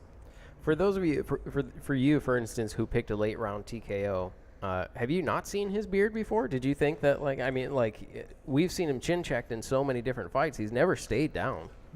You know what I mean? He's getting dropped by Marcos Maidana and multiple times. When I say TKO, you just thought the referee was going to step in and exactly. stop. I thought it was going to come to a point where he was going to take some punishment and not answer back, and the ref would step in, or the corner was going to throw in the towel. And not necessarily a straight knockout, but just he was going to get caught. And with the output of Manny, the explosiveness that Manny has, and that killer instinct to jump on you once he has you hurt, that's where I thought, okay, he's gonna hurt him, and he's gonna get on top of him, and they're gonna call the fight where he's not, Gotcha. Broner's just not gonna answer back. Didn't happen, but hey. Yeah, I mean, he was hurt a few times. He just has a remarkable chin for someone who's demonstrated over the past fights. I think the problem is the problem. Funny, I didn't mean to do that, but that's his nickname. Very clever, right there. I caught that. It was unintentional. I think the problem is that there's been a blueprint out on him for the last few. You say he hasn't looked good over the last few years, but I think there's been a blueprint over the past few years, which is this concept that everyone say that he doesn't transition well from defense to offense, and that as long as you're sustaining an offensive attack, the only option he has is to defend, is to freeze, essentially. So if you can throw punches in combinations, then you'll cause him to freeze. He won't return fire, and as a result, he will lose. And it's probably the number one reason that I picked Pacquiao to win by decision. And I think the fight basically played out exactly like that, just like the Mikey Garcia fight, just like, a number of other fights. And the biggest challenge for him is that I think the difficult thing is that it's been a criticism of him now for the past several years, but the fight still went the same way. Yeah. He changed trainers, he did all that stuff, but the fight still went. It's kind of like what you were talking about earlier, right? So he's changed trainers, he's changed camps, he's trying to do things a lot differently, but the fight still looked exactly like the Mikey Garcia fight. But he hasn't changed. Yeah, exactly. He hasn't changed at all. You can change, like we talk about. It's like you got problems. I live here. I can move to fucking New York, but my problems are still coming with me. There's change that has to happen. Yeah, and I think that's the biggest problem. The wasted talent. Wasted talent with that kid. It depends on how you define waste. I mean, he's making millions of dollars. When you have natural talent, millions of dollars, but he only made a quarter of what Manny made. He could have been that A-side. And that's why I said wasted talent, because he could have easily won some of these fights. I'm not saying he would have won the fight with Mikey. He could have beat Jesse Vargas. He could have beat some of these other fighters, you know. And that's the thing. When you come in, when you have that natural born talent, that God gift, and you don't use it to your best ability when you enter the sport, because you're out punching women and you're causing riots in a bowling alley, and you got 2 damn court cases on the same day, 2 weeks before your fight, you're doing that shit to yourself, man. Self-sabotage. And like she says, when it comes down to being mentally strong and being a mentally strong person, come on, man. I'm sure if you get a ticket, it's sitting in the back of your head, let alone trying to face 2 felonies or 3 felonies, depending whatever he's being charged with in these states. Don't tell me that's not sitting in the back of his mind going into that fight and bothering him during his training.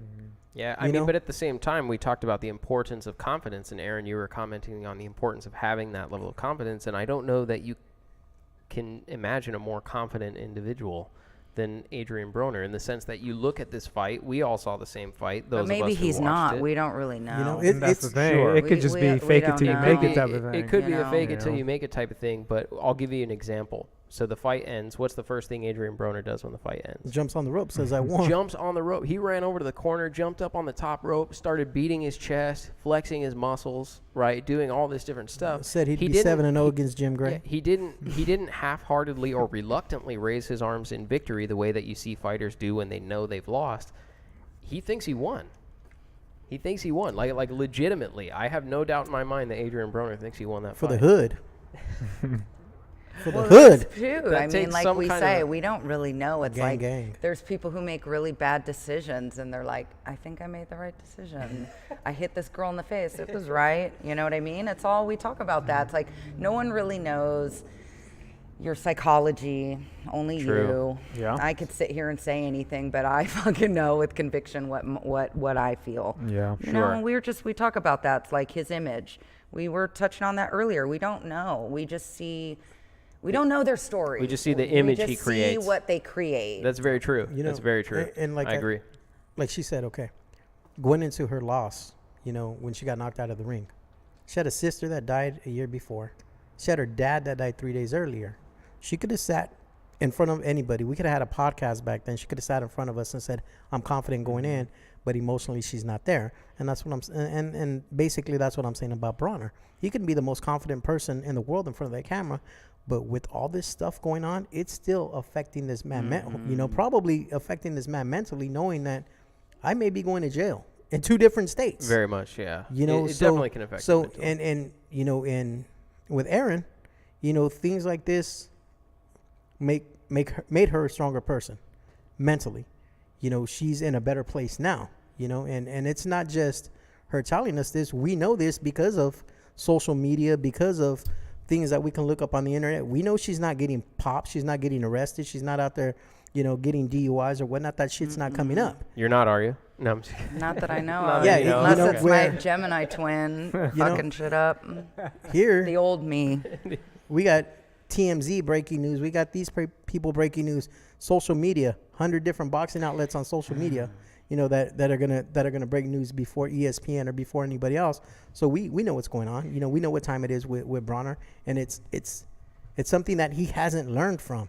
This isn't anything new. You know, this is something that and again, back to the wasted talent. This is something, you know, he's gotten that money, and he doesn't If you give- make Yeah. stupid decisions, like that's what I used to make a lot of stupid decisions, and I had a lot of problems in my life, and it was because I made really bad, poor choices, life choices, and I don't anymore.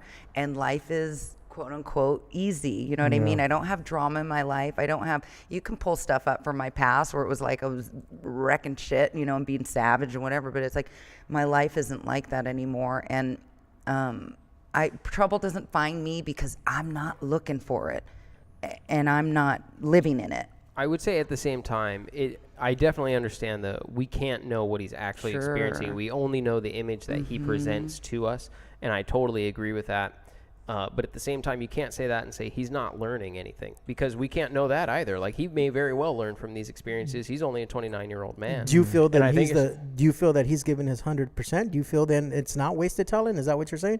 Do you feel that he's given his all? What I said is that's a matter of perspective. So, for instance, you could say he's a wasted. You could consider him a failure if you want to at boxing. Although I would say he's reached heights that most fighters will never reach in their career. He's a made four-division more world champion, so he's definitely not a failure. Champion. He's reached heights that most fighters only dream about reaching. He's made a substantial amount of money in the sport of boxing. So to go so far as to say he's an absolute waste, it's a waste. Could he have done better? Sure. Again, right? Sure, but he also experienced a great amount of success in the sport. He owes a lot to boxing. To boxing, of course. Yeah, he's hit those plateaus. He's made millions, of course. But again, when I say wasted talent, I'm not saying it's been an absolute waste because that talent's there. Yeah, all I'm saying is that he could have been at the top, at the very, very top, and continue to be at that level. And and like you said, it's personal, and it's me saying this. It's not has nothing to do with Supreme Boxing, nothing to do with Adrien, because I don't know the man personally, but just my feelings is that just seeing it from the outside is that when you have somebody with those distractions, they're not going to give 100, and he could be, has that talent where he could be or could have been at the top. He could have easily defeated Manny. Well, he's still young enough. I mean, he's young enough to turn his life see. around, but we'll see. I agree. He's only 29. He's got time to learn from these experiences and do more in the sport of boxing. I agree that he has athletic gifts. He's an incredibly athletic individual, and that I think if he were to change his approach, then if he were to learn some new things about the sport. Erin talked about continuous learning and growth and things like that. I think should he choose that path, he still has the ability to do at least more marketable fights, right? More fights that people would still be interested in seeing. It's just you just don't see that. You don't see those losses with somebody with that much talent when they're doing the right thing. Yeah. You take somebody like Adrien Ward, for instance, came up through the amateurs, had a mom that was a crackhead and a prostitute, went through tough times as a kid, and became a Christian, the son of God, had religion that kept him in the right path, and used his ability to stay undefeated his whole career to reach the heights that hardly any boxers have ever done. I mean, would we see the same Adrien Ward if he had the same mentality as Adrien Broner and he was getting busted? I mean, we don't know. Firstly, it's not a fair measuring stick. And Adrien Ward is essentially, in terms of accomplishments in the sport of boxing. But right? why? Adrien Ward is about as high as you could possibly ever get. In terms of not from a money making standpoint, but in terms of what he has accomplished as an athlete. But what I'm saying is, would he have accomplished that if he was getting popped, if he was getting busted, if he was beating people up in bowling alleys? But this all just boils down to decision making. For instance, Adrien Ward is someone who's constantly in training. Like Erin, he's someone who was sparring in June of last year. The man has been retired for 2 years, and he's sparring all of the people who are on the Contender. We saw him at Boxing Expo. He's an absolute monster. He's a beast. Yeah. He looks more fit than he ever has looked. Okay. And Adrien Broner doesn't have that mentality. I think, Coach, when you were here last time, we talked about what I referred to as like the modern athlete, and how the people who you look at today, like the Bernard Hopkins, the Adrien Wards, the Floyd Mayweathers, even the Klitschkos, they keep themselves in shape always. They're never out of shape. It's a lifestyle to them. Exactly. It's not in camp, out of camp. Right. And I think that any person who doesn't do that will have a hard time competing with athletes of that caliber. So if you're Adrien Broner and you make bad decisions and you gain a lot of weight, you drink, you party, you know what I mean? It's not good for you. It's everything what you said, including the mentality, including everything balled up in one makes that perfect athlete. I see a lot of stuff that Jerry posts. Besides just being a trainer and with strength and conditioning, some of the stuff he posts, man, about life posts just in general. Yeah. I mean, reading some of this stuff really can encourage you. It can take you mentally to that next level, and that's what it has to be with some of these athletes. These guys got to want it. You got to have that want. I mean, you can have all the talent in the world, but if you don't want to go out there and do it, nobody can make you. I don't care what trainer you have. unless you want to do it yourself. Like I kind of hit on this with Ryan Garcia last week, I mean, or a couple of weeks ago when we talked about Ryan Garcia, unless he wants to change and change with Reynoso and be that better fighter, it doesn't matter what Eddie says unless this kid's going to take it in. Be very careful about what you say about Ryan, because I'm about to get a lot of thumbs down and a lot of very negative comments on my. And they can be negative with me, but I'm just saying, and that's with anybody. Oh my goodness. Unless they want to take that next step to get to that next level, I don't care how much talent they have. They got to want to be able to do it as a person. She's taking this fight with Madi because this is something that she wants to do. This is something that she feels that she needs to do as a person. Not because she's being pushed into it. Yeah. She was, like she said, she was pushed into the boxing.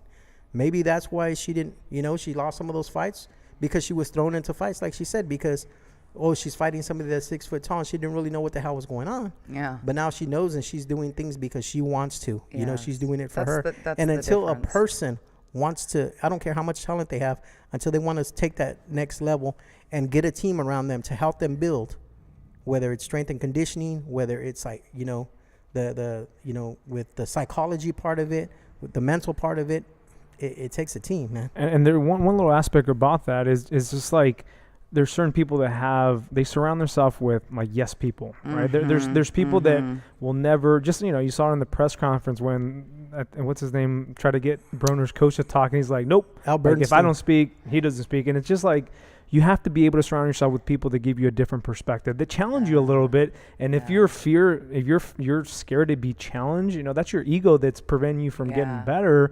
And that's what, Erin comes in. It's just like, hey, this is what I think we should do. And she's like, okay, as opposed to some people like, no. And you're not surrounding yourself with people that are going to not just always agree with you, and that's part of it, but like how you touched on is it's a lot of it's ego driven. It's just the ability of not being humble enough to accept some criticism, some feedback, and it's whether you're an athlete or just a person, it's like feedback is a good thing. It's meant to there's some stuff that it's there just to be negative. We talked about that 100%. yesterday, but when somebody is of course it's all ego, but when they're you're more fragile state of mind where it's like I don't know. And I think because I grew up in sports from the time I was 4 years old, my father was a great athlete.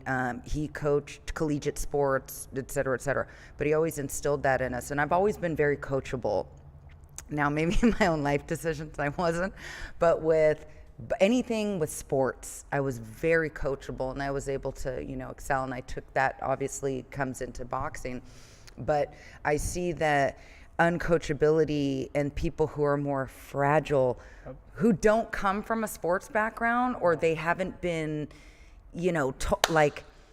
they're coddled. I was just going to say that exact same word. Okay, they're coddled. You've never faced adversity, right? It's like you came in third place. You didn't win. Like, it's like you're not good enough. Participation trophies. That's the problem. So it's like they didn't have this when I was a kid. It's like it's only been in the last 10 or 15 years where it's like everyone's created equal. We're not created equal. That's why there's a difference, first, second, third, and it's like when people start thinking that they're all the same and you can do this amount of work but achieve what this other person achieves, that's where spot on. You want to talk about where there's a break in society. It's because people are coddled, and it's like I've had these girls sissifiing them. So, yeah. Well, it's the same actually when we talked about training methodologies or people who are constantly in training. It's this, and this is what I was saying. It's not a fair comparison. What I mean to say is that something along those lines, you can't not do that and expect to achieve the same result. I see it all the time, though. Right? Like but I see it every day. Those guys work so hard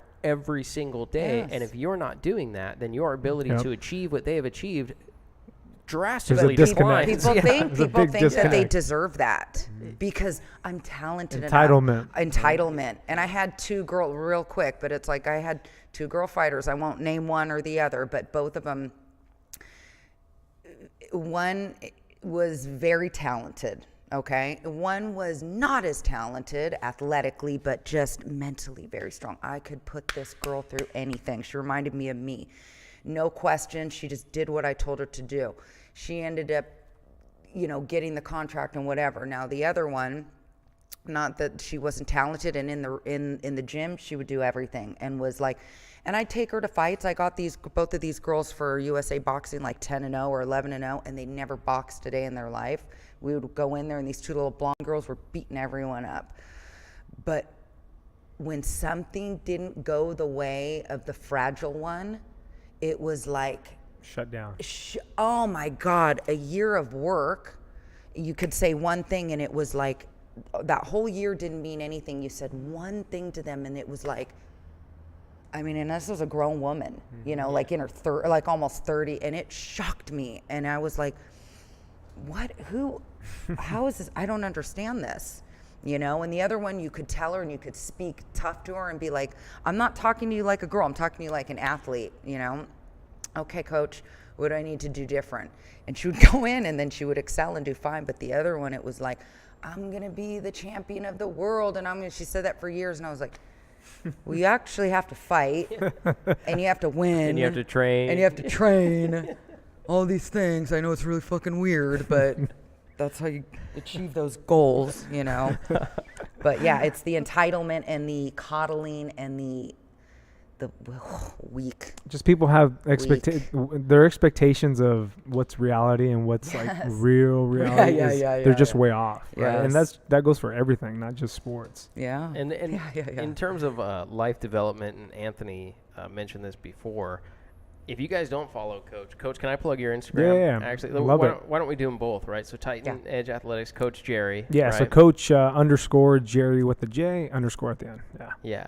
And if you guys don't, it's something that is different about Jerry since the last time he's here is you've joined the podcast family. Yeah, so you got the show of your own. Yeah. And Congratulations. I got a little inspired by you guys, man. You guys, I'm dead serious about just taking that leap and kind of going back to adversity, right? It's like having the reason I waited so long is I was scared. I was scared of people judging me. I literally could tell myself, my friends are going to be like, who are you thinking? You're Joe Rogan, right? And then at some point I'm just like, what am I even fear of? And then I just did it. And actually it's been nothing but great positive feedback. Awesome. And it's just crazy. Yeah. Oh, you'll get the negative stuff too. Yeah.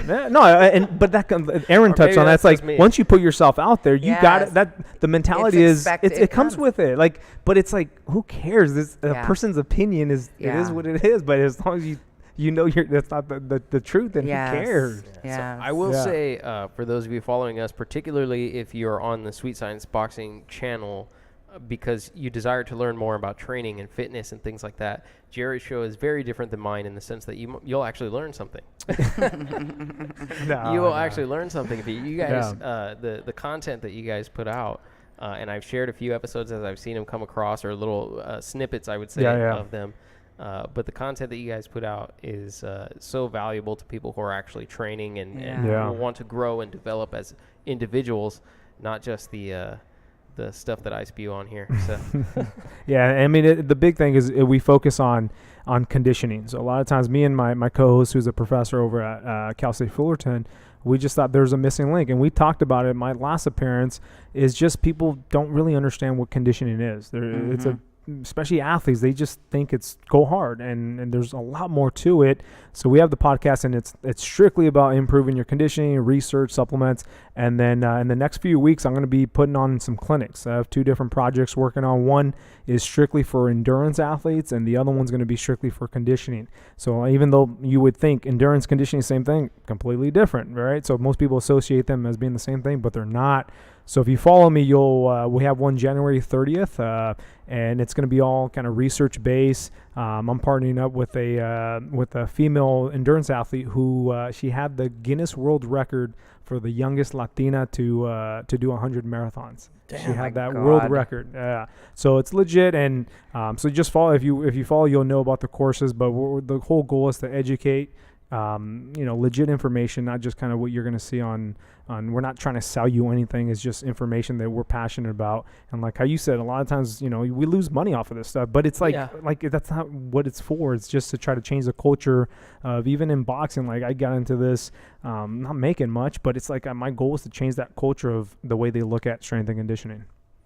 Yeah. So I definitely recommend it for those of you who are on this channel and like that kind of, looking for that, because there are a number of people who are subscribers and things like that have sort of found the channel through conditioning, or through not conditioning so much, but maybe boxing tips.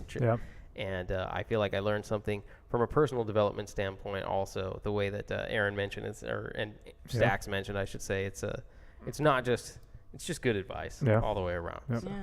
So, and welcome to the podcast family. Thank you, man. It's a cool experience. This was fun. Thank you for having me. Yo, I'm happy to have you guys. I'm happy to have you guys. Anytime you want to be on, let me know. But I think before we take off also, did you guys see Badu Jack? Did you watch that? Man, that was probably the third worst, one of the top 3 worst gashes I've ever seen in my life. Yeah, that thing is deep. That was horrible. That was terrible. That fight should have been stopped. I'm sorry. I know that blood. I mean, it got all over his face. It got in his eyes. He cut him, and then he went another 4 rounds. Yeah, like that. They said, right? Yeah.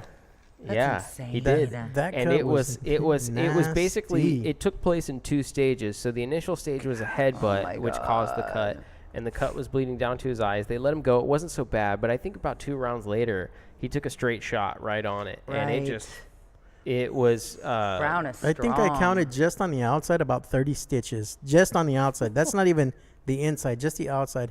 He has a Harry Potter lightning bolt on his forehead now. I heard a number of people say that. Not to mention the fact that I thought the Undertaker was going to enter right in the middle of the fight. When the lights turned out, that was great. They were in the middle of the fight. The lights just shut off, and the first thing I thought was, "Oh, here comes Undertaker. He's going to be out there." Yes. He's going to pop up through the middle of the ring. Did you guys see during Ruben's fight actually?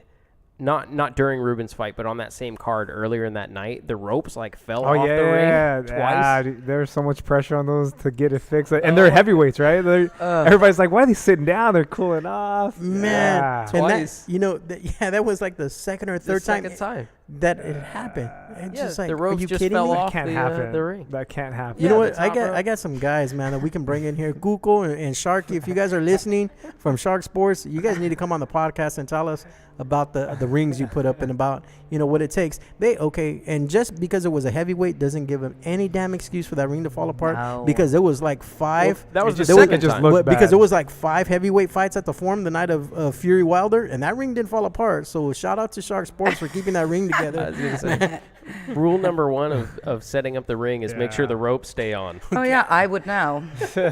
Oh You man. know? I would know. That Well. one. Dun dun dun. Oh my goodness. Yeah. Oh man. Brutal. Man, Friday night though, real quick before we go. Yeah. What you think about Linares getting knocked out in the first round? Okay. By Let Donald? me say this. So there are a number of fighters who I follow as a fan, not just as someone who likes to sit here and talk about boxing. Yeah. And in the past, for instance, I'm a tremendous fan of Juan Manuel Marquez. I love to watch. love him. He's my favorite. Yeah, exactly. He's my favorite. Everything that I love about the sport of boxing, I think I find in Juan Manuel Marquez. Yes. And another individual who I feel that way about is Jorge Linares. I think I love watching him train. Just watching. Very technical.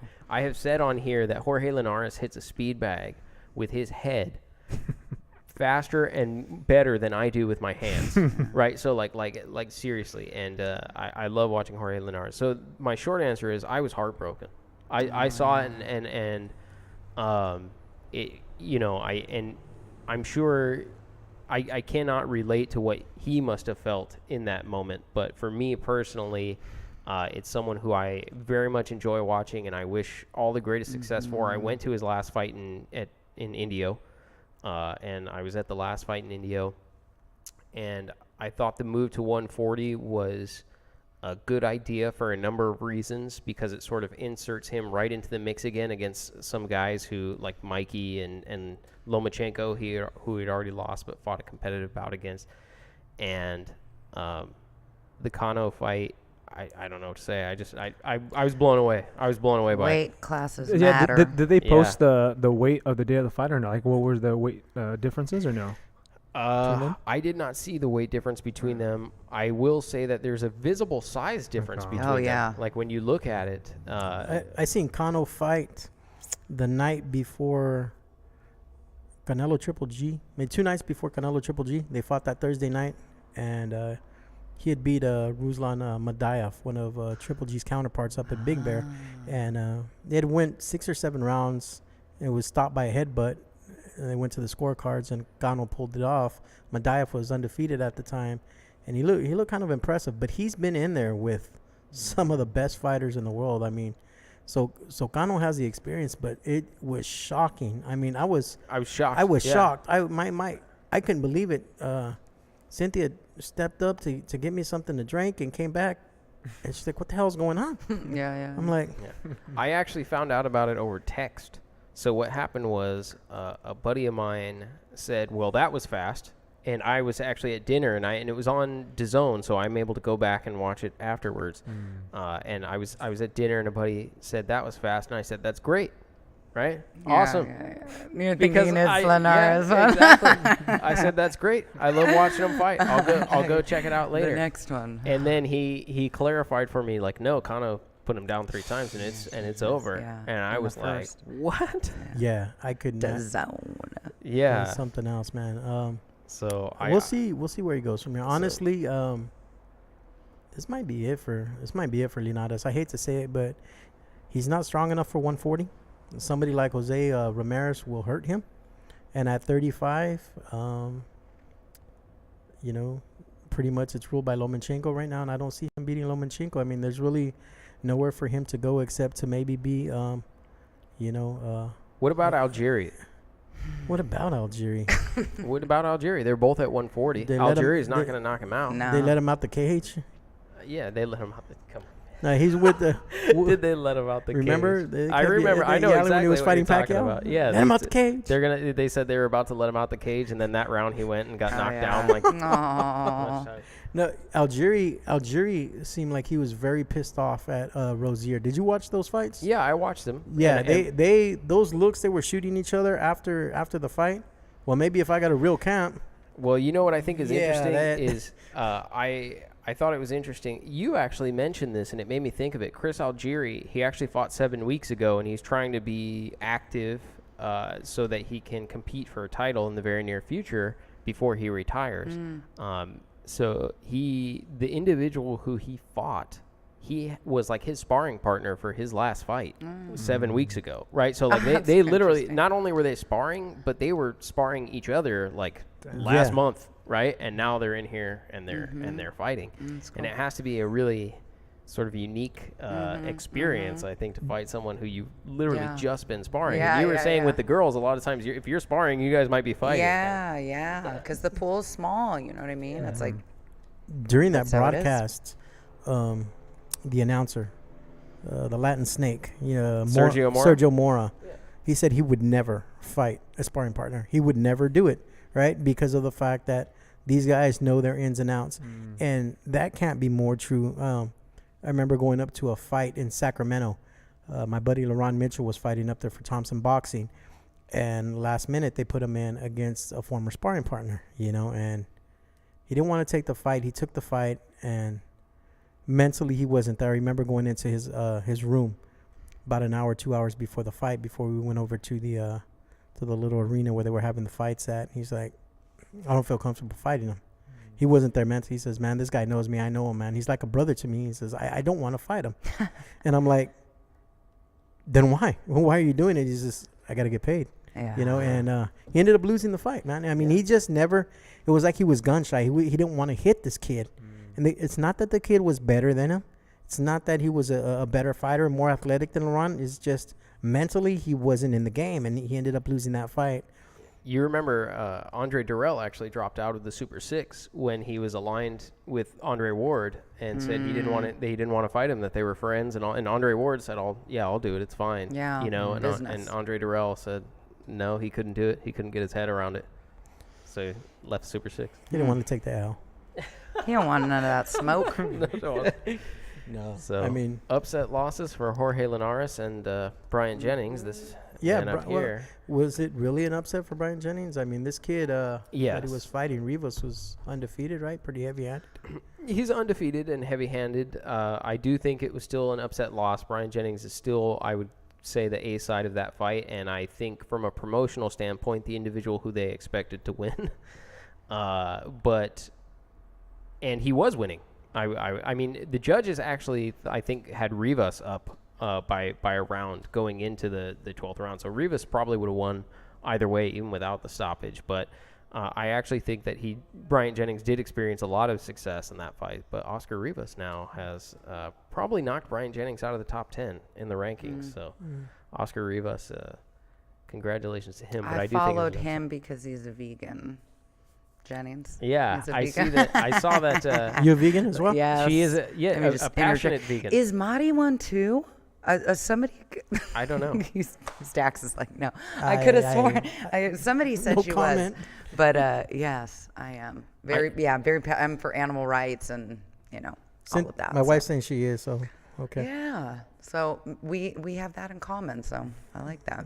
I know that Timothy Bradley goes vegan just for training, though. So he's not normally a vegan, but when he starts training for boxing, he goes vegan. I'm vegan from like 10 at night to 6 in the morning. Yeah. When you're sleeping. Exactly. Maybe not even probably then. not even then. Yeah. Exactly. Yeah. It's still piping through in some way. Right. Oh man. All Did we cover it? Yeah. What do we got coming good? up? We got fights coming up next week. Well, we got, and they also made an announcement this week that Canelo would be. Do we got fights coming up next week? Oh, yeah. Sitting right next to me. Of course, we know that her fight's coming up. Yes. Let me just say too. So for people who are listening, if you guys do want to go, I just found out there's only 6 fights. I'm the main event, so that means it goes fast, right? So people are like, is there 12 fights? Is there 15? I'm like, no, there's 6. So quick. If it'll go quick. So you can anticipate them either all going the distance or each ending in the first round. So the doors open at 3. I think the first fight is at 4:15. I'm the main event with Madi. We're 8-round fight, and at the Hollywood Avalon. At the Avalon, yep, in Hollywood with 360 Promotions, Tom Loeffler. If you guys want to follow me. I have a Facebook, but I don't really use it. My Instagram is my kind of go-to. So it's Erin, ERIN .fights, FIGHTS.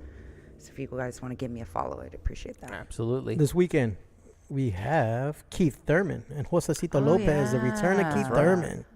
Yeah, and then Joe Washington. Shout out to Joe Washington. He's going to be fighting as well in the 10-round heavyweight bout. Who else?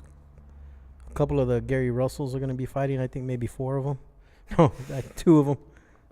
So, what do you think of the Canelo announcement that he'll be fighting Danny Jacobs on that's a good fight. DAZN? It's a good fight, right? Mm-hmm. It's going to be a good fight. I'm glad that announcement was made. Why are you glad? I mean, I'm glad because I want to see it, but you seem to be glad for a different reason. Internet trolls. Yeah, I was getting trolled, right? That some guy told me that he was with Triple G when Triple G signed the contract to fight Canelo, and that he was there when he got signed to DAZN, and that I was just pissed off because I didn't know before he did, and he was just clowning me, and so the next day. Don't feed the trolls. I never did. The next day the fight was announced. I kind of had some inside info that the Jacobs fight was gonna be happening. And yeah. Did you get that from Roy Jones? No. Yeah. Yeah. All right. It happened. No, but I think it's going to be a good fight, man. They have a clause now. They have a rehydration clause going into the fight. I don't know exactly what the fine's going to be for Jacobs if he comes in. Is it 10%? It's big money. Well, that's no. I'm saying the weight, because I've heard some rumors about that rehydration at some point they're going to limit it to like 10% of what you weigh in. That is true, actually. I think there is the IBF. There's one sanctioning body that already does that now, which is the IBF, and Yeah. that's actually the reason that when he fought Triple G, he was not competing for the IBF title because Danny Jacobs did not agree to reweigh in on the following day. It's funny that Jacobs basically threw that belt in the trash against Golovkin, and now he holds that title. Yeah, and I think the WBC is actually attempting to implement the same thing. But I saw that Mauricio Suleiman posted something saying that Las Vegas would not allow him. They did not allow him to do it. Yeah, so Las Vegas wouldn't allow him to do it. But the WBC is attempting to do a rehydration. 10 pounds. But again, that wouldn't hold off the fight, though. That just means you can't compete for that particular sanctioning body's title. And that's tricky. Whereas I think this one is probably a money clause. It's a rehydration clause. The second day weigh-in is going to be at 8 a.m. the day of the middleweight fight. Neither guy can weigh more than 170 pounds. Yep. The penalty is going to be $100,000 $1,000 per pound. Per pound. And that's tricky with rehydration. That's like you gotta. Usually, athletes would just drink, eat. Now it's like I was talking to one of my fighters, like, hey, you're at some point you got to carry a scare with you. Eat, see where you're at. $100,000 per pound. Per pound. And people don't even understand. You drink one of those Gatorades, a 32-ounce Gatorade, that's 2 pounds. Well, especially if you're dehydrated, that liquid goes straight into the body. And if you're drinking something like that with electrolytes, it's going to sit, with all that sodium, it's going to sit in your body. That's not water weight. You're not going to piss that out. No. You're going to gain weight. And you have to strategize now. A lot of these guys, for the most part that I've seen after weigh-ins, and I've been with teams, it's pastas. We go to Olive Garden, we go somewhere, it's all carbs, it's all pastas. The OG. Right? And it's just like... I would have got you an OG gift card.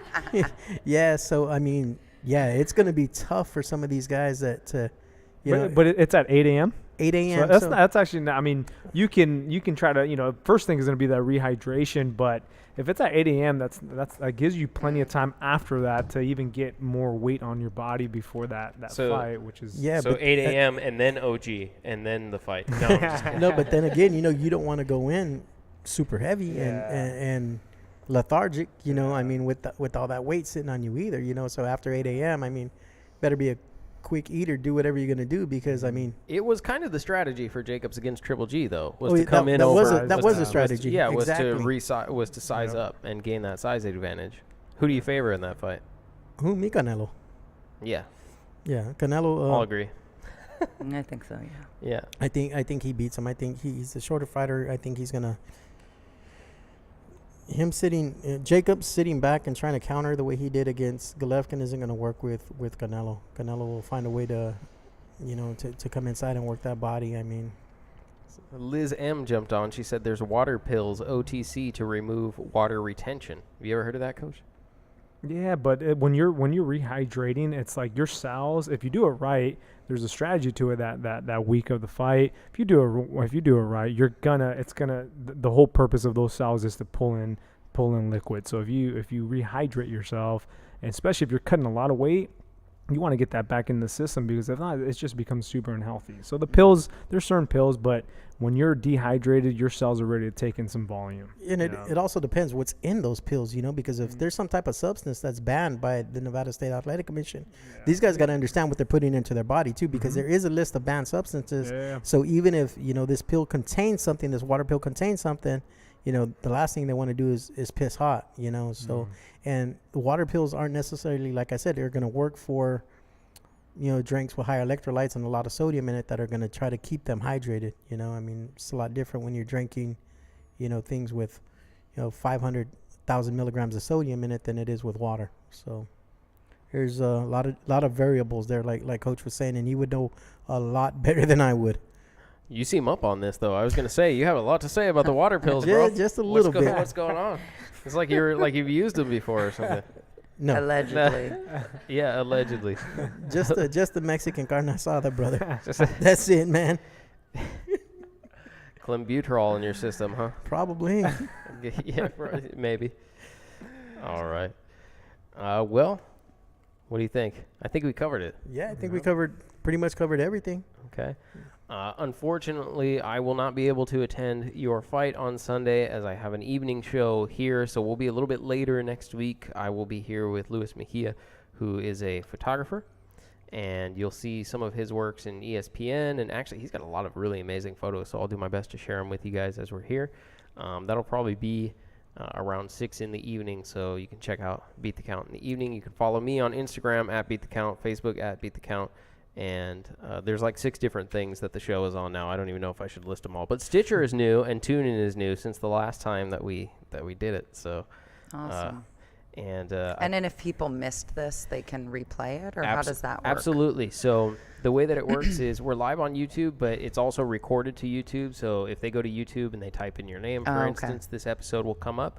But also later this evening, it will be available on iTunes, Google Play Music, Spotify, or Spotify takes a little bit longer. Okay.